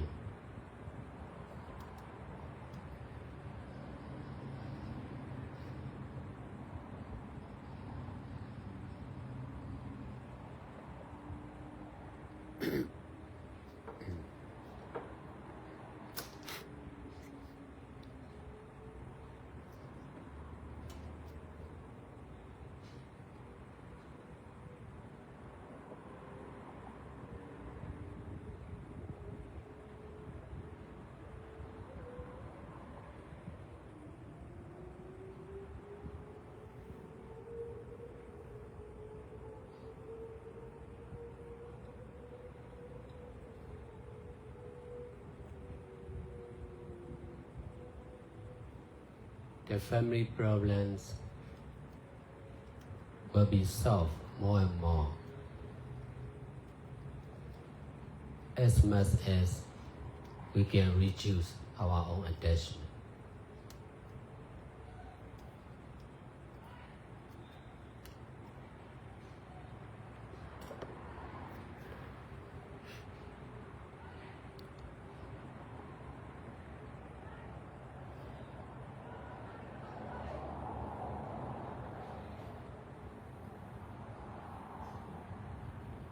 Sự vô minh và ảo tưởng càng mạnh mẽ bao nhiêu thì những tham và sân của chúng ta sẽ càng trở nên mạnh mẽ bấy nhiêu. Vô minh và ảo tưởng càng ít đi thì sẽ càng ít đi sự tham lam và sân hận.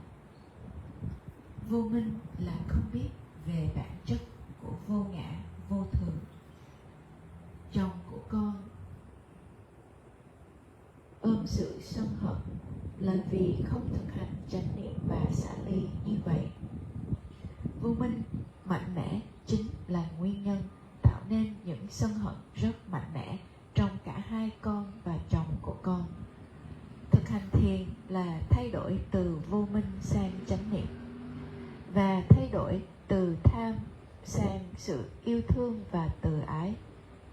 Khi chúng ta càng ít đi những mong cầu và mong muốn thì sự sân hận sẽ chuyển đổi sang từ ái và yêu thương, giống như là chúng ta đã thay đổi từ vô minh sang chánh niệm.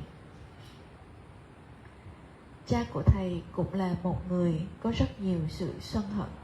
Trước khi thầy thực hành thiền, thầy không thể nào chịu đựng nổi cơn sân của cha của thầy.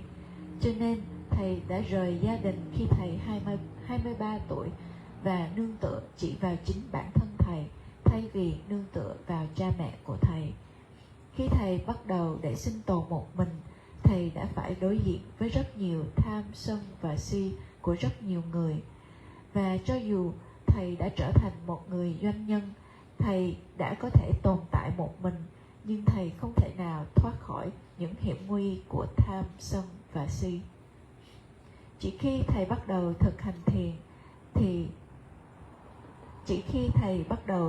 thiền từ năm 1999, khi thầy 29 tuổi, thì thầy đã tìm ra phương cách để chuyển hóa và thay đổi từ sự tham, sân và si của mình, để càng ngày càng ít đi những sự mong muốn và ham cầu, càng ít đi sự sân hận và càng nhiều hơn nữa sự từ ái và yêu thương, là vì thầy đã thay đổi từ sự vô minh sang chánh niệm. Sức mạnh của chánh niệm đã trở nên mạnh mẽ hơn sức mạnh của vô minh. Bằng cách này, thầy đã có thể hiểu về phương cách làm sao để thay đổi từ sân hận sang từ ái và tâm từ. Bằng cách này, sân hận đã không còn là vấn đề đối với thầy. Thầy có thể cho phép bất kỳ ai ở trong tâm thiền của thầy có thể bày tỏ sân hận, để thầy có thể hướng dẫn họ làm sao để xả ly, làm sao để chuyển hóa từ vô minh và dính mắc sang chánh niệm và xả ly.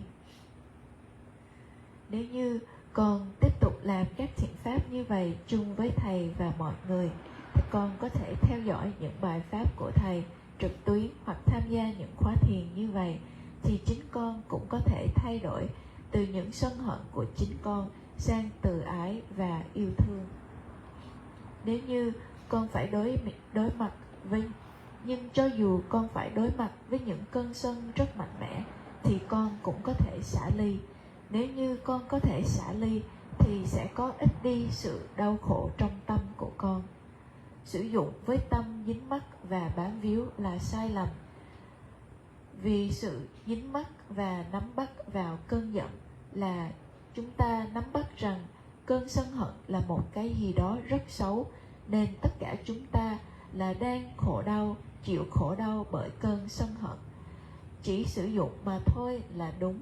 Nếu như chúng ta đối mặt với cơn sân hận của bất kỳ ai với sự hiểu biết về bản chất của vô ngã và vô thường, thì cơn sân hận sẽ trở thành tâm từ và tình yêu thương, chắc chắn là như vậy. Thực hành chánh niệm và xả ly là một là một phương pháp hữu hiệu nhất để chuyển hóa tất cả mọi thứ. Vì không thực hành chánh niệm và xả ly một cách liên tục và nghiêm túc, nên chồng của con của con và tất cả người con của con là đang phải chịu khổ đau từ những sân hận, lo lắng và nỗi sợ hãi. Không có ai là được thoát khỏi sự hiểm nguy của cơn giận cả. Vì thực hành thiền như vậy, nên con cũng có cơ hội giống như thầy. Hãy sử dụng cơn giận một cách đúng đắn nhất, chỉ sử dụng mà thôi với tâm xả ly. Tâm dính mắc là nguyên nhân của sự khổ đau. Vì biết về bản chất của sự vô ngã và vô thường chính là tâm xả ly. Vì không thực hành thiền, cho nên thầy đã rời xa gia đình và hai người em của thầy. Nhưng vì thầy thực hành thiền và gia đình của thầy đã đoàn tụ, cha của thầy đang ở với thầy và người em út của thầy cũng đang hỗ trợ thầy trong trung tâm thiền của thầy ở nước Mỹ. Và như vậy đã không còn nữa những vấn đề trong gia đình giữa thầy và gia đình của thầy. Trước khi thầy thực hành thiền trong quá khứ thì có rất nhiều vấn đề giữa cha mẹ và ba người con trai, và thầy là người con cả. Nhưng từ khi thực hành thiền và làm tất cả các thiện pháp thì thầy đã có thể giải quyết tất cả các vấn đề, bao gồm cả vấn đề của gia đình. Con chỉ cần tiếp tục làm các thiện pháp như vậy, và càng ngày sẽ càng ít đi sự dính mắc trong tâm của con.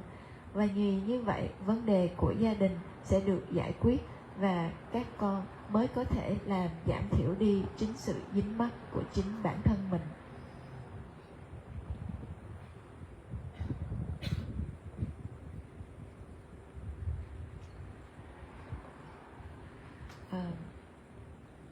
If you would like to ask private question, I know that a lot of you want to ask Seattle private question instead of public. You can also do so after this Dhamma teaching. Quý vị nào mà muốn trình pháp riêng với Ngài Thiền Sư, quý vị cũng có thể gặp riêng Ngài sau buổi pháp thoại hôm nay. Seattle, we still have to address about the problem of the lost money this morning too.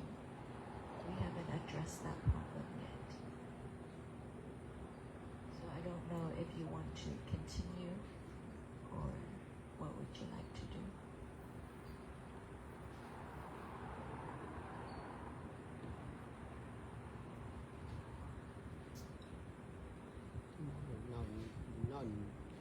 Not all people know.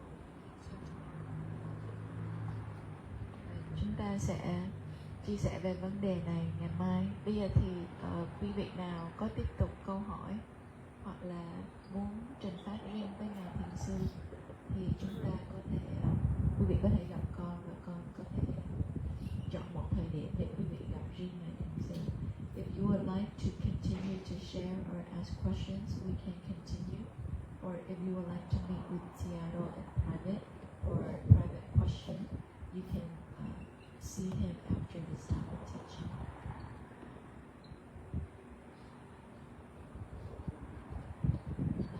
Ngài nói là vấn đề của cô Mai chúng ta sẽ họp trong nội bộ và sẽ thảo luận vào sáng ngày mai.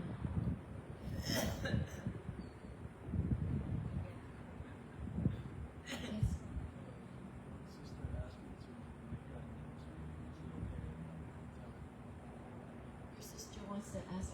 One of the sisters asked me to make an announcement. Sure. Yes.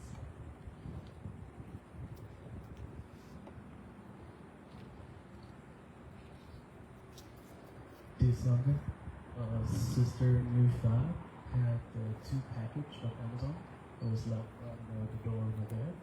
So if anyone put it away or anyone know what it is, please let her know.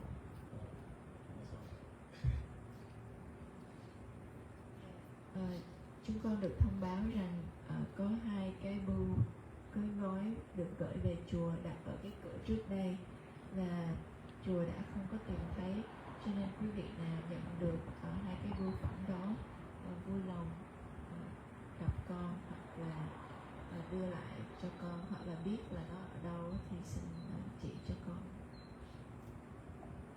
2 Amazon packages right here, left at the front door.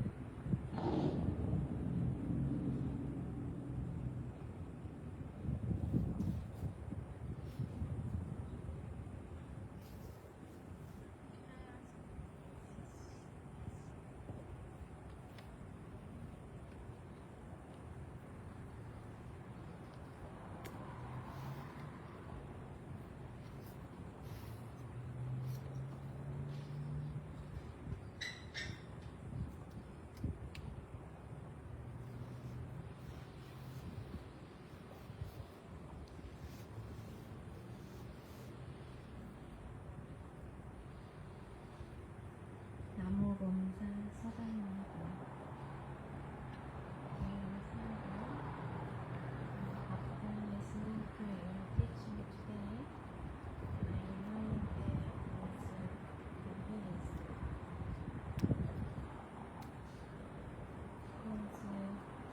Louder.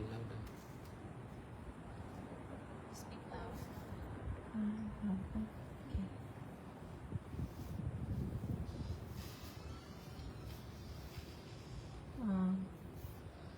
Since today, after I listening to your teaching, my mind was released because so far from New Jersey monastery, the retreat, I was very confused about my meditation. In my memory, according to my memory, it was on 13th of September. You said the opposite of mindfulness is no body mind. I didn't get that. It's your teaching. But somehow today I was stuck. I felt like I know nothing. What the attachment is, and what ever new, ever changing selfless impermanent nature, and so on. Just felt like I am in the prison. My mind is in prison.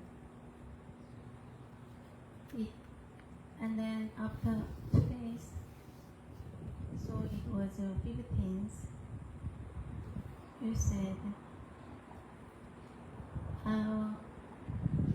the object of mindfulness must be ever-changing, selfless, impermanent nature. Then I felt really, the more listening to the teaching, the more I confused. Just to stop. Then next day when yogi asked that it's difficult to mindful ever-changing, selfless, impermanent nature. And then you answer, and you can mindful on not knowing mind of ever-changing, selfless, impermanent nature. Then next day you said, if we focus on our body and mind, we will be attached to our body and mind. So I didn't know what to do, how to do. But today you said that the object of mindfulness is must be our body and mind. Whatever happening in our body and mind, we must be mindful.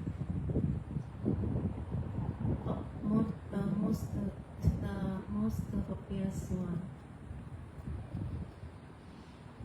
After listening to it, just feel comfortable and then feel free.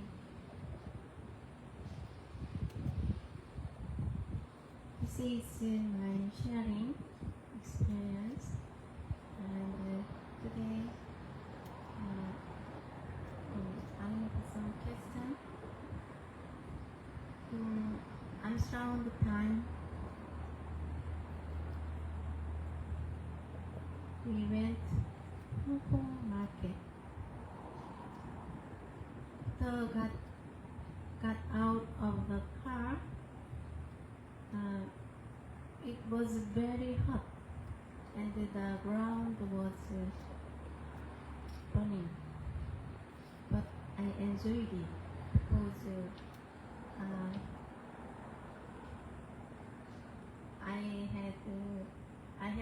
I have been struggling with the coldness, so it was hot, but it was good for me. But when we entered the building of Hong Kong market, the ground was so cold. So I worried about it. I may get cold because of this coldness. But soon I realized this is attachment.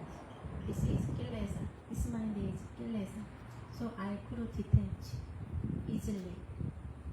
And then soon after I felt stinky, very bad smell.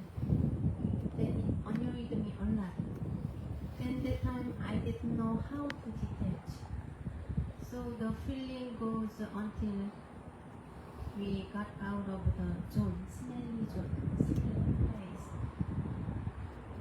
That time also my mind was stopped.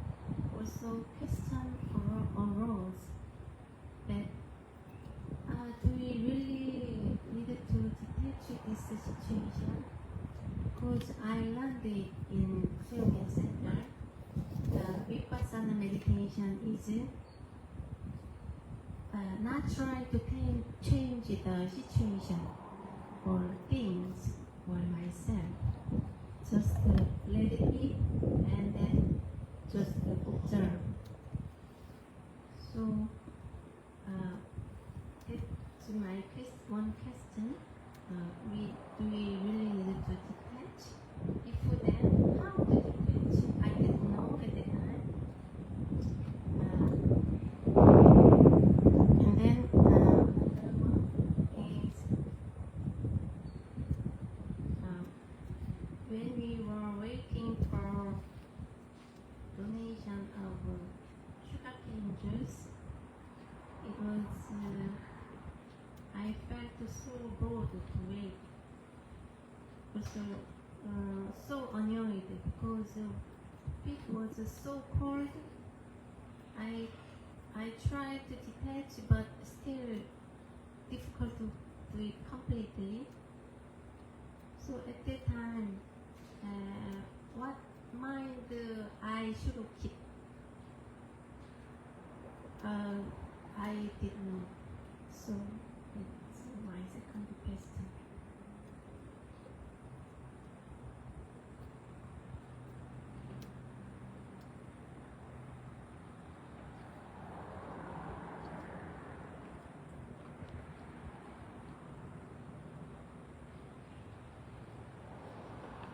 How to detach, and then another one.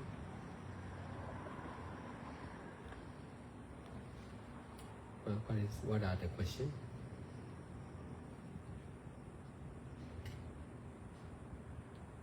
When I feel when I went to the market, Hong Kong market, I could feel stinky, smelly. It was very unpleasant. So just it was annoyed me a lot, but I didn't know how to do. I didn't know how to detach. If we needed to detach, I didn't know how to detach, and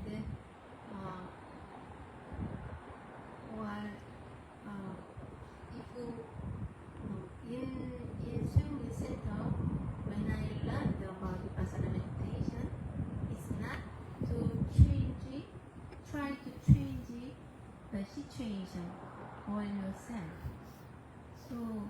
I just alleviate the situation and enjoy.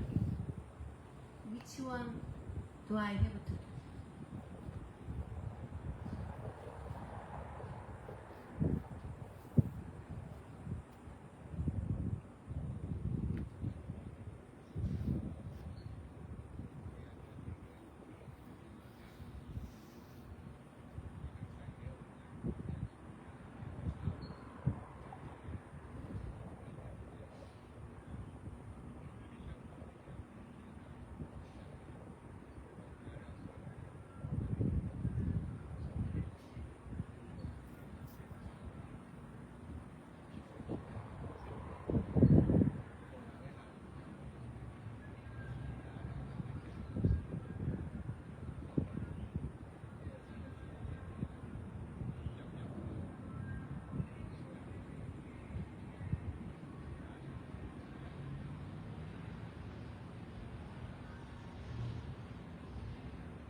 They only have two questions, right? Con sẽ dịch lại phần câu hỏi của sư cô. Thưa Ngài, sau khi con nghe lời dạy của Ngài hôm nay thì tâm của con giống như là được phóng thích. Con nhớ là khi con ở New Jersey, con đã rất là mâu thuẫn về việc hành thiền của chính mình. Theo như con nhớ rằng vào ngày 13 thì Ngài có dạy rằng đề mục của chánh niệm chính là thân và tâm. Và ngay lúc đó thì con cảm thấy mình bị mắc kẹt. Con cảm thấy rằng con không biết gì về sự dính mắc, không biết gì về xả ly, con cũng không biết gì về bản chất của vô thường và vô ngã. Giống như tâm của con lúc đó bị cầm tù. Và sau đó Ngài cũng lại dạy rằng đề mục của chánh niệm chính là sự biết về bản chất của vô thường và vô ngã. Và con càng nghe thì con lại càng thấy hoang mang. Và ngày hôm sau có một người cư sĩ hỏi về bản chất của vô thường vô ngã là gì, thì Ngài nói rằng hãy chánh niệm vào tâm hay biết của, hãy chánh niệm trên tâm hay biết của bản chất vô thường và vô ngã. Nếu như chúng ta không biết về thân và tâm của chúng ta, về bản chất vô thường và vô ngã của thân và tâm, thì chúng ta sẽ dính mắc vào thân và tâm. Đề mục của chánh niệm chính là thân, chính là những gì xảy ra trong thân và tâm. Chúng ta phải nên chánh niệm những gì đang xảy ra nổi trội nhất trong thân và tâm của chúng ta. Sau khi con biết được điều này thì con cảm thấy rằng tâm của mình được tự do. Hôm nay khi chúng ta đi khất thực ở chợ Hồng Kông, sau khi con ra khỏi xe thì mặt đất đã trở nên rất là nóng. Nó giống như là đang đốt cháy chân của con, nhưng con có thể chịu được. Nhưng con luôn luôn phải chống chọi với cái lạnh. Bất kỳ khi nào trời trở lạnh thì con lại cảm thấy không khỏe. Khi con bước vào trung tâm thì mặt đất đã trở nên rất lạnh lẽo, rất lạnh. Và con lo rằng con có thể là sẽ bị cảm lạnh. Và con biết rằng đây chính là những phiền não của chính bản thân con, nhưng con cũng không thể nào xả ly.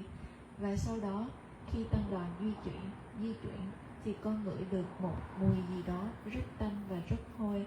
Và con không biết làm sao để có thể xả ly. Và lúc đó thì con lại nhớ rằng con đã từng học với Ngài Sho Min rằng không phải là thay đổi hoàn cảnh hoặc là thoát ra khỏi hoàn cảnh đó, hoặc là từ chối, hoặc là loại trừ cái mùi tanh đó, mà chỉ là để quan sát mà thôi. Như vậy thì câu hỏi của con rằng, câu thứ nhất, vậy thì con có cần phải xả ly khỏi cái mùi hôi tanh đó hay không, và làm sao để xả ly?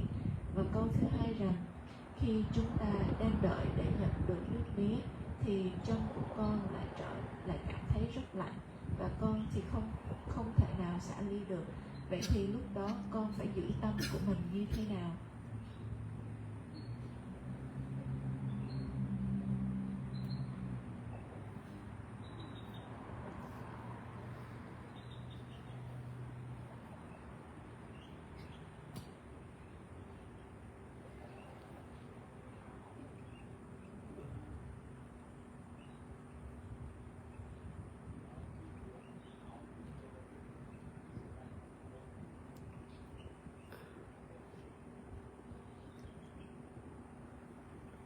Now you are practicing detachment. Although you don't understand,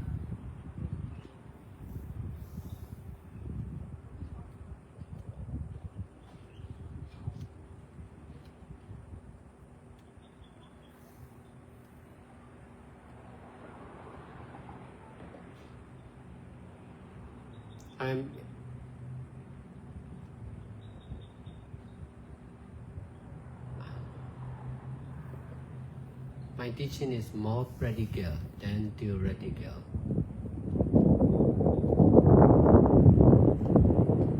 The more you are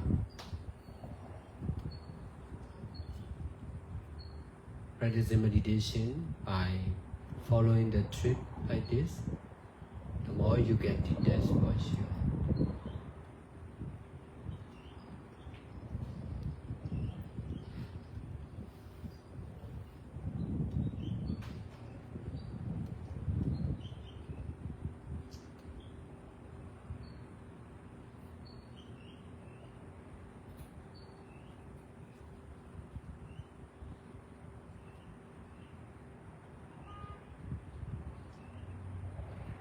Detachment is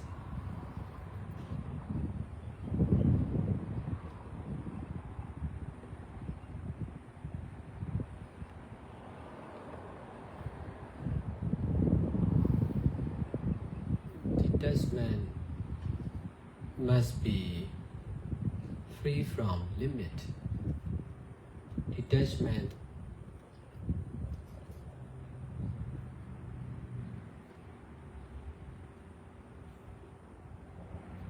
must be limitless.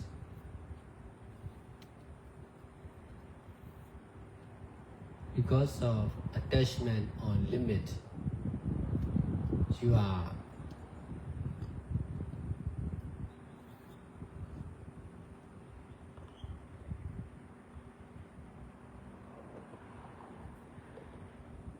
asking the question how to detach.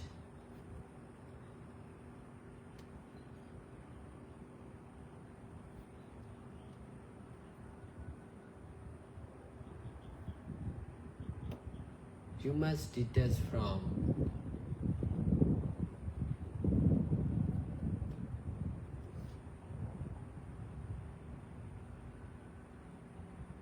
all the limit. What, when, how, who, why, all these are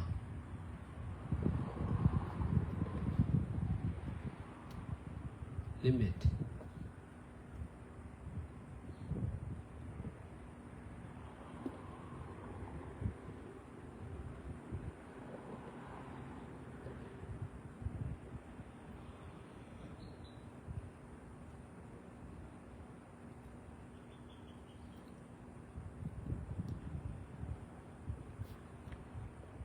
Trying to continue the practice like this.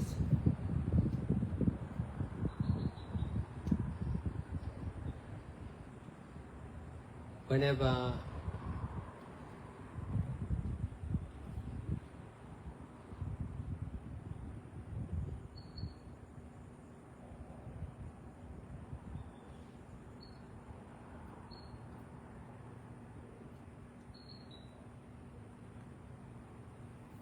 the question how to detach appear in your mind, you should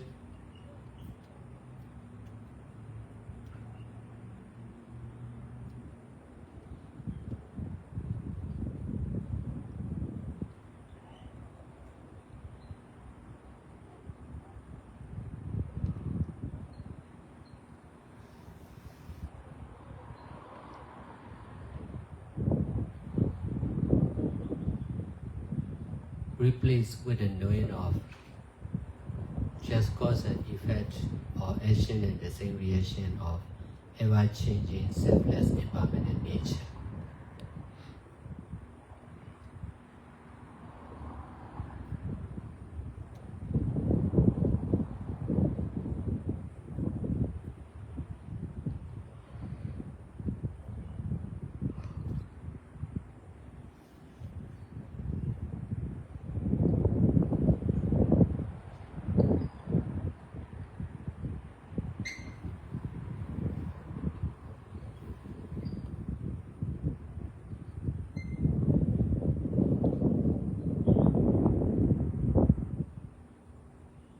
Attachment on asking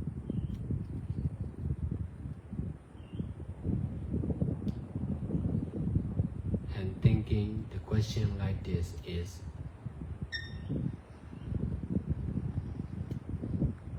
the cause of asking the question.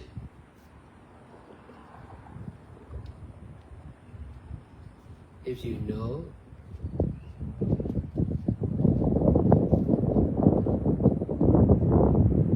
thinking how to detach is just ever-changing, selfless, impermanent nature.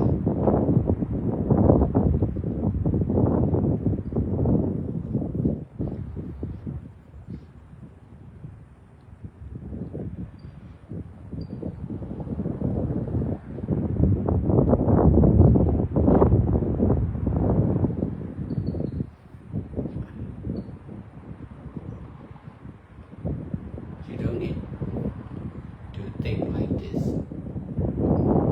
You don't need to ask the question like this.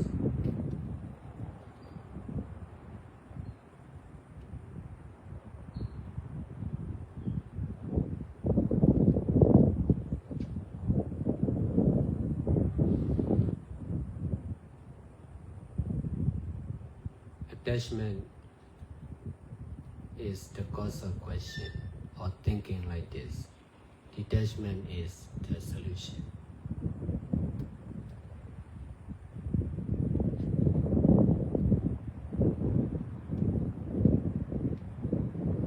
You just need to change from attachment to detachment.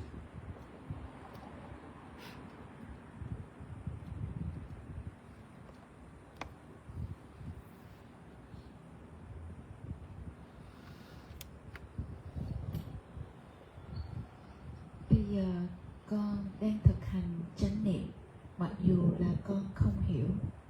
Sự hướng dẫn của thầy là thực tế thay vì là trên lý thuyết. Con càng thực hành thiền bằng cách theo chuyến hoằng pháp này giống như vậy, thì con sẽ càng có thể xả ly, chắc chắn là như vậy.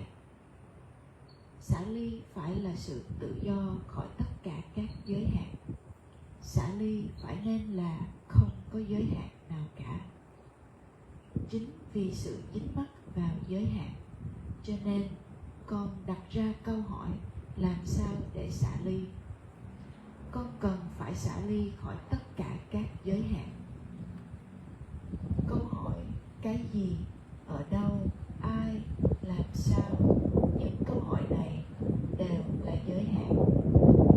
Hãy cố gắng để tiếp tục thực tập.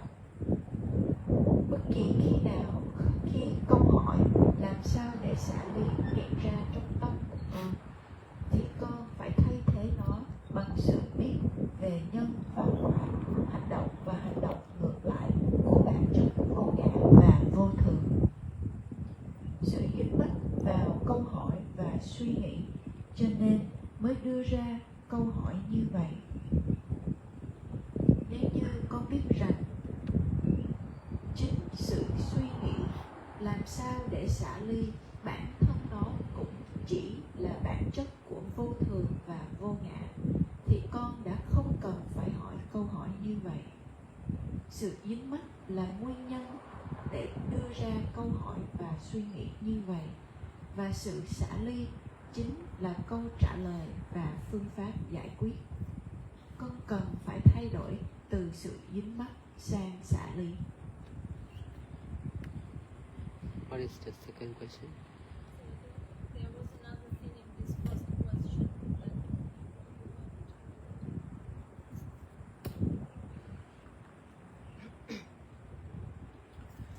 also would like to add about another part of the question that Sunim was asking in her first question, as it seems she has a confusion about what she learned before and what seems to be contradictory now. She said that before she was learning about Vipassana, and she learned that we should not make any change, we should just accept and observe. And this is why now, when you teach that we should detach, she questions if we should detach at all. Maybe we should just accept and observe, and no need to detach.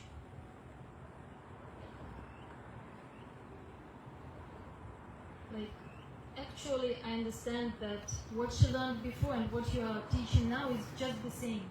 Accept and observe is also a form of detachment. Itself is also impermanence nature. So we have to know that everything is just non-self and impermanence nature. Even the need to detach, the question how to detach. So his answer cover both of that questions.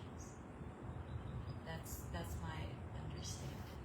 Because Xiale is stuck on the limit of how to detach, when, how. But that question itself, or that need to know how, itself is also impermanence anicca. And that is detaching. I don't know if there's a better way to explain it. I address another issue which would be showing probably where else she gets confused. But definitely we can explain all by talking about the impermanent nature, because there is nothing else and nothing which is different.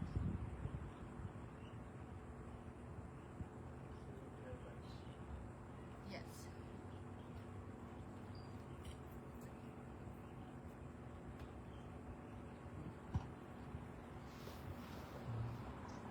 Dear teacher, dear Sangha,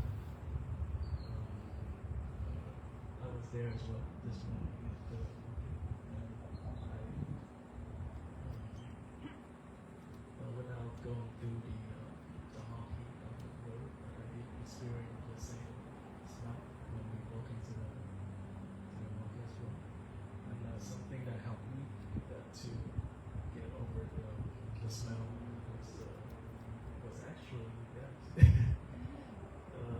I just looked at you guys and I thought that you was practicing with the smell, with the permanence of the smell, that he was watering the seed, love and help for others.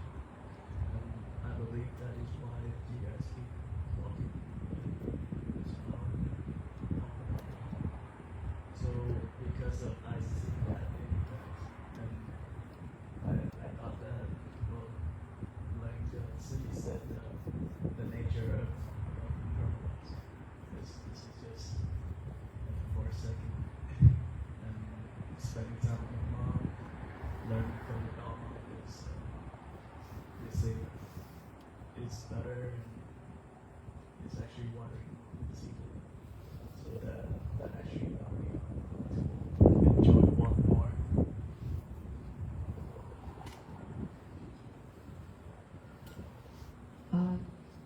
Thế là chia Wait sẻ. a moment, please, just to add. I will just add one sentence here, and then we'll translate all together.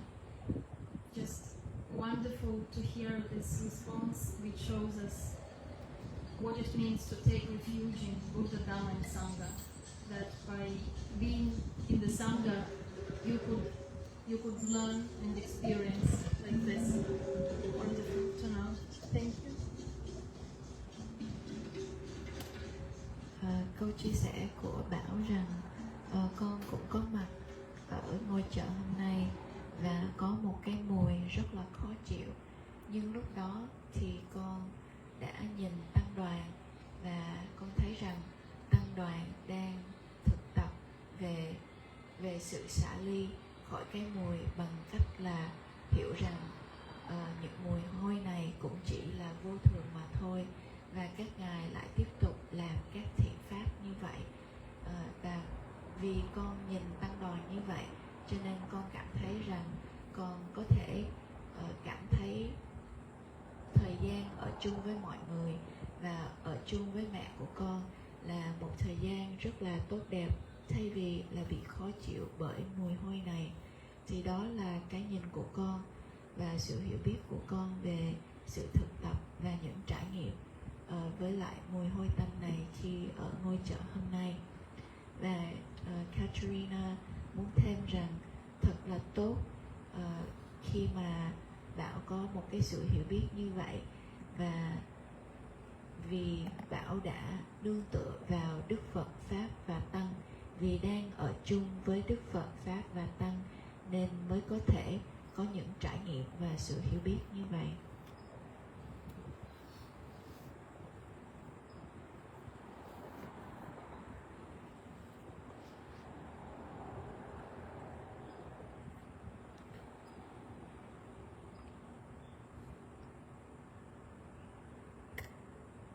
Anything else? What state of mind she should maintain when she's lost in this smell, in this feeling, when she doesn't know how to be, like what state of mind?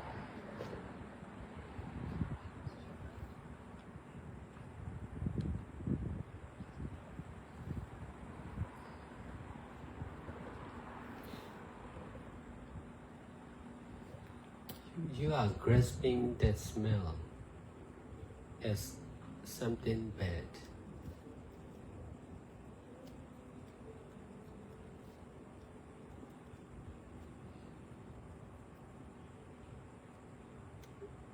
We all experience that smell when we went inside. But just temporary, not only for a short time. We are walking and then the smell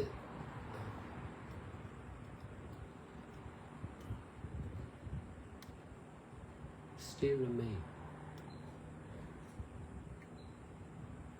Already finished. New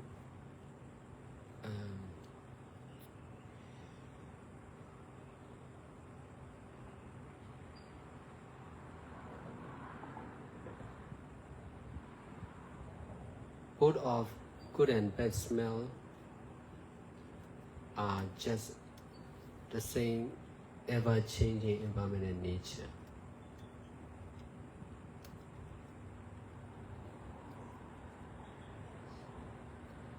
We just need to know the same truth most of the time. In this way,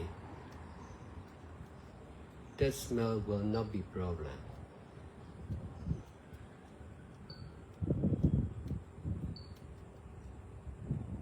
Knowing ever-changing selfless environment and nature is concerned with everything, everyone, everywhere, every time.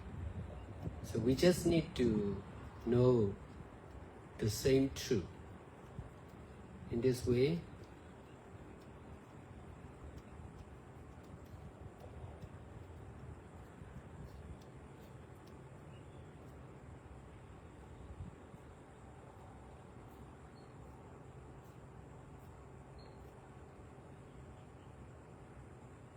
there will be less and less suffering, more and more detachment.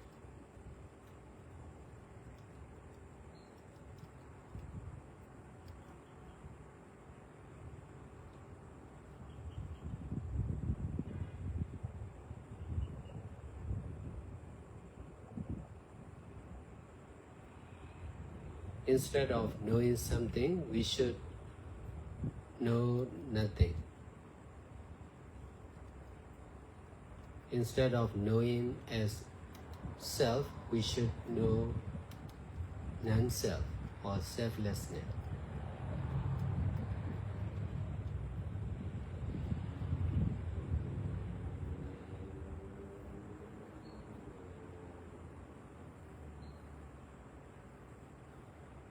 We just need to change our knowing from self to non-self.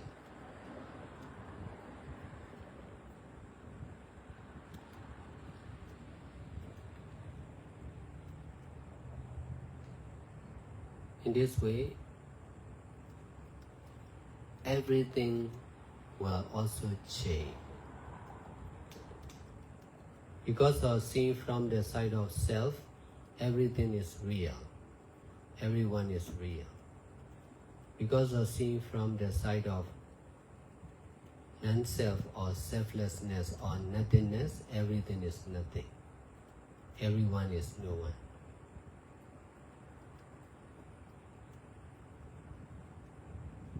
In this way, problems will not be problems anymore.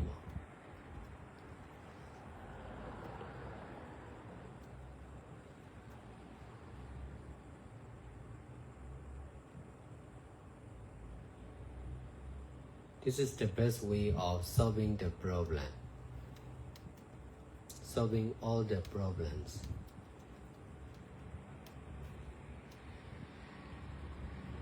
Concerned with the living beings.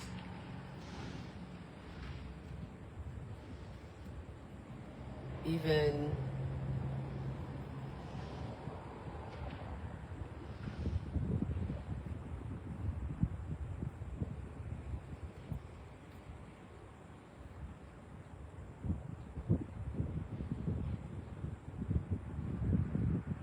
our body and mind, including our nose,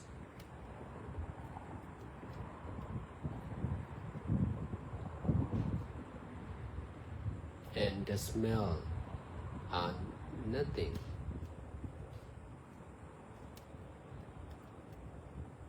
Not something.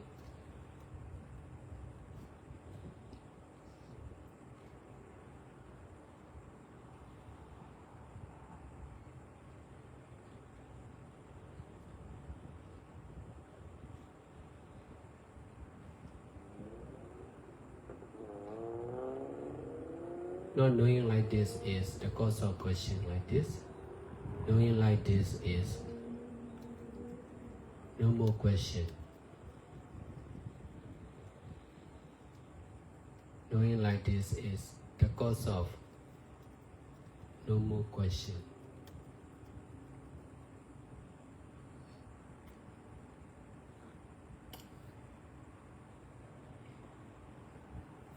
Con đang bị dướng mắt rằng mùi hôi đó là một cái gì đó rất là xấu. Tất cả chúng ta đều đã ngửi được mùi hôi đó khi chúng ta vào trong. Nhưng mùi hôi đó cũng chỉ là tạm thời, chỉ là trong một thời gian ngắn.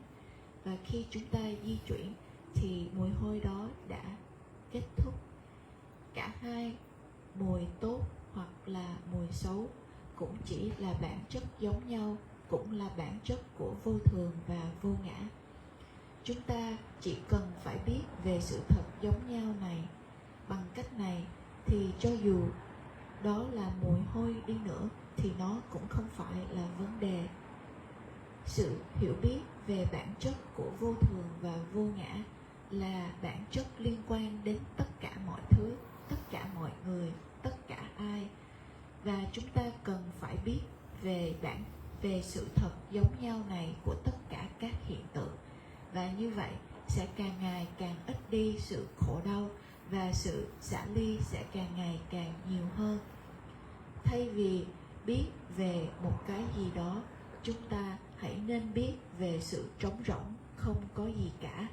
Thay vì biết về bản ngã thì chúng ta phải nên biết về vô ngã. Chúng ta chỉ cần thay đổi cái biết của chúng ta từ cái biết của một tự ngã sang cái biết của vô ngã. Bằng cách này mọi thứ sẽ đều thay đổi. Vì chúng ta nhìn từ góc cạnh của tự ngã nên tất cả mọi người, tất cả mọi thứ, mọi vật đều là có thật. Nhưng nếu chúng ta nhìn từ góc cạnh của vô ngã thì không có gì là thật cả, không có ai cả, không có gì là có thật.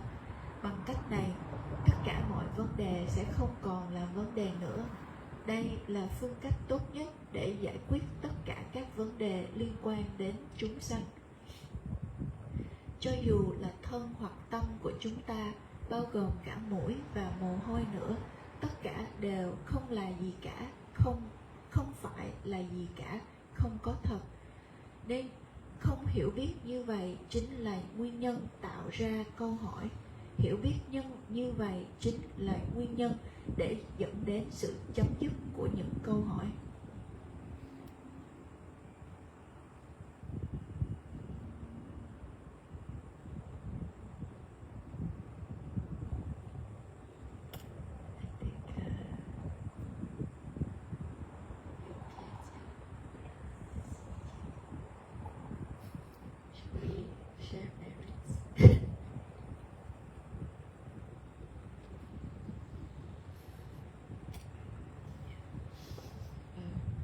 Everybody went to sleep, but we can share merits. Chúng ta có thể đọc kinh hồi hướng.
Guru Amya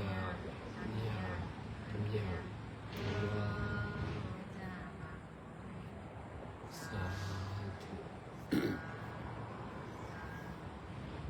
Guru